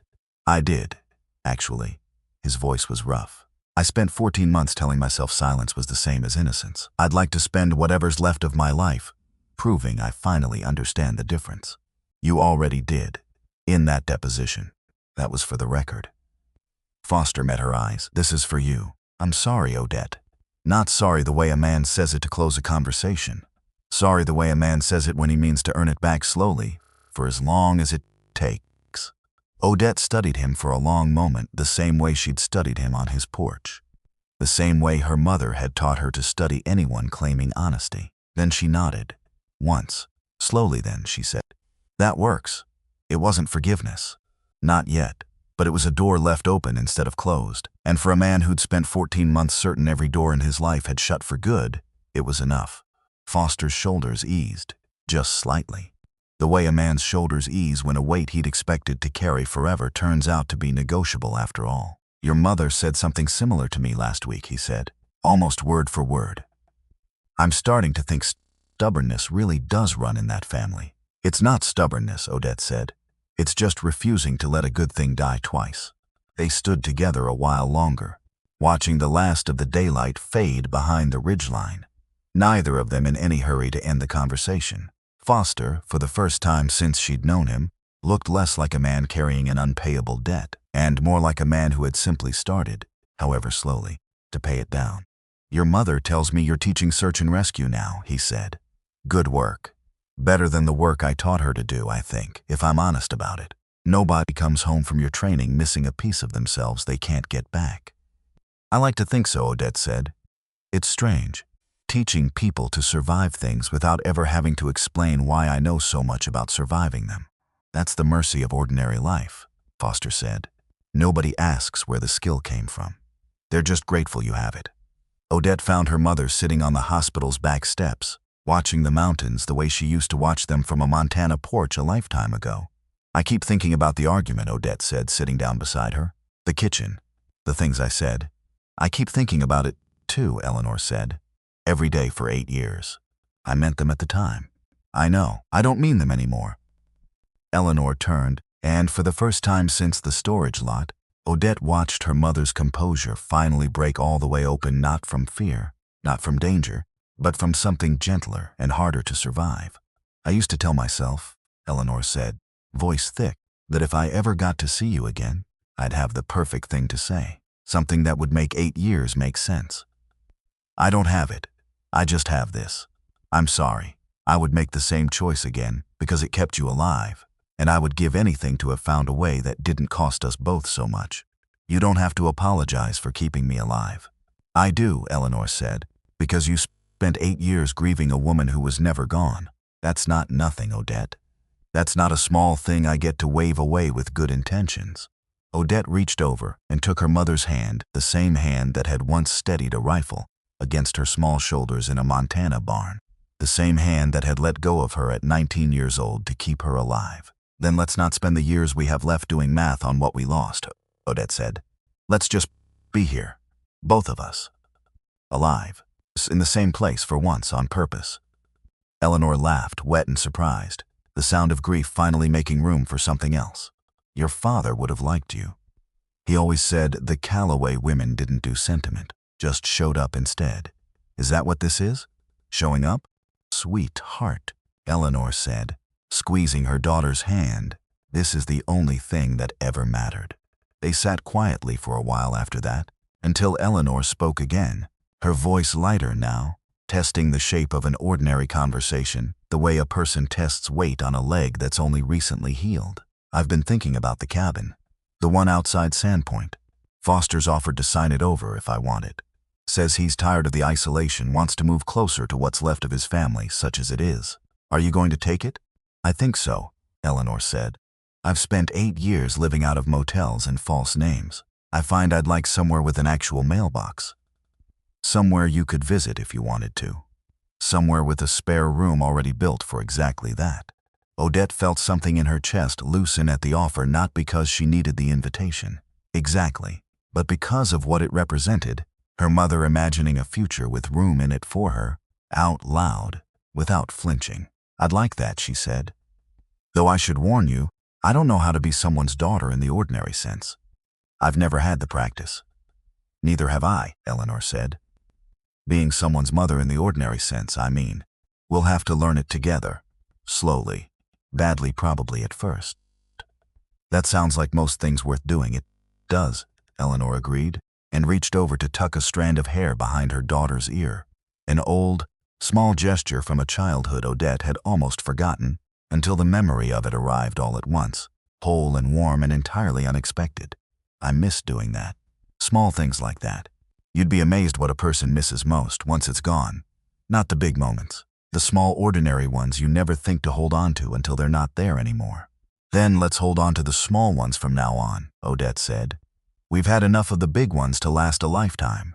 They sat like that for a long while, the two of them, watching the light change over the ridgeline, saying little else, because after everything the mountain, the wire, the rail yard, 8 years of silence finally spoken, there wasn't much left that needed saying out loud. Some things simply needed to be sat beside, quietly, until they became ordinary again. Above them, the last light of the day settled gold over the Idaho mountains, over a hospital that had once pulled a woman back from the edge of a frozen creek bed and, without knowing it, handed her back a mother the world had told her was gone forever. Somewhere inside, Cal was already telling Foster a story neither of them would ever repeat to a stranger. And Dahlia was closing a file 11 months in the making, with the quiet satisfaction of someone who'd done the job the right way, slow and legal and true. And on the back steps of a small hospital in a small town, 2 women sat shoulder to shoulder, watching the mountains go dark, learning slowly, imperfectly, together how to simply stay. 14 months earlier, Odette Calloway had been declared dead on a mountainside 3 states away, and the world had moved on without her. The way the world always does. Now she sat in the gathering dark beside the mother she'd once buried and never truly lost. Both of them finally free of the secrets that had cost them 8 years apart, and understood, for the first time since the ambush that started it all, exactly what she'd been fighting to survive for. Not the mission, not the file, not even justice, though that mattered too. Just this. Just her mother's hand in hers, and the quiet certainty that whatever came next, they would face it the same way together, on purpose, alive. The mountains above Larkspur Hollow had once nearly taken everything from her. Tonight, watching them fade to black beside the one person she'd spent 8 years believing she'd lost forever, Odette finally let herself believe that the worst of it was over, that whatever came next, she would not have to face it alone. That, in the end, was the only ending that had ever truly mattered, not survival alone, but survival shared, together at last, for good.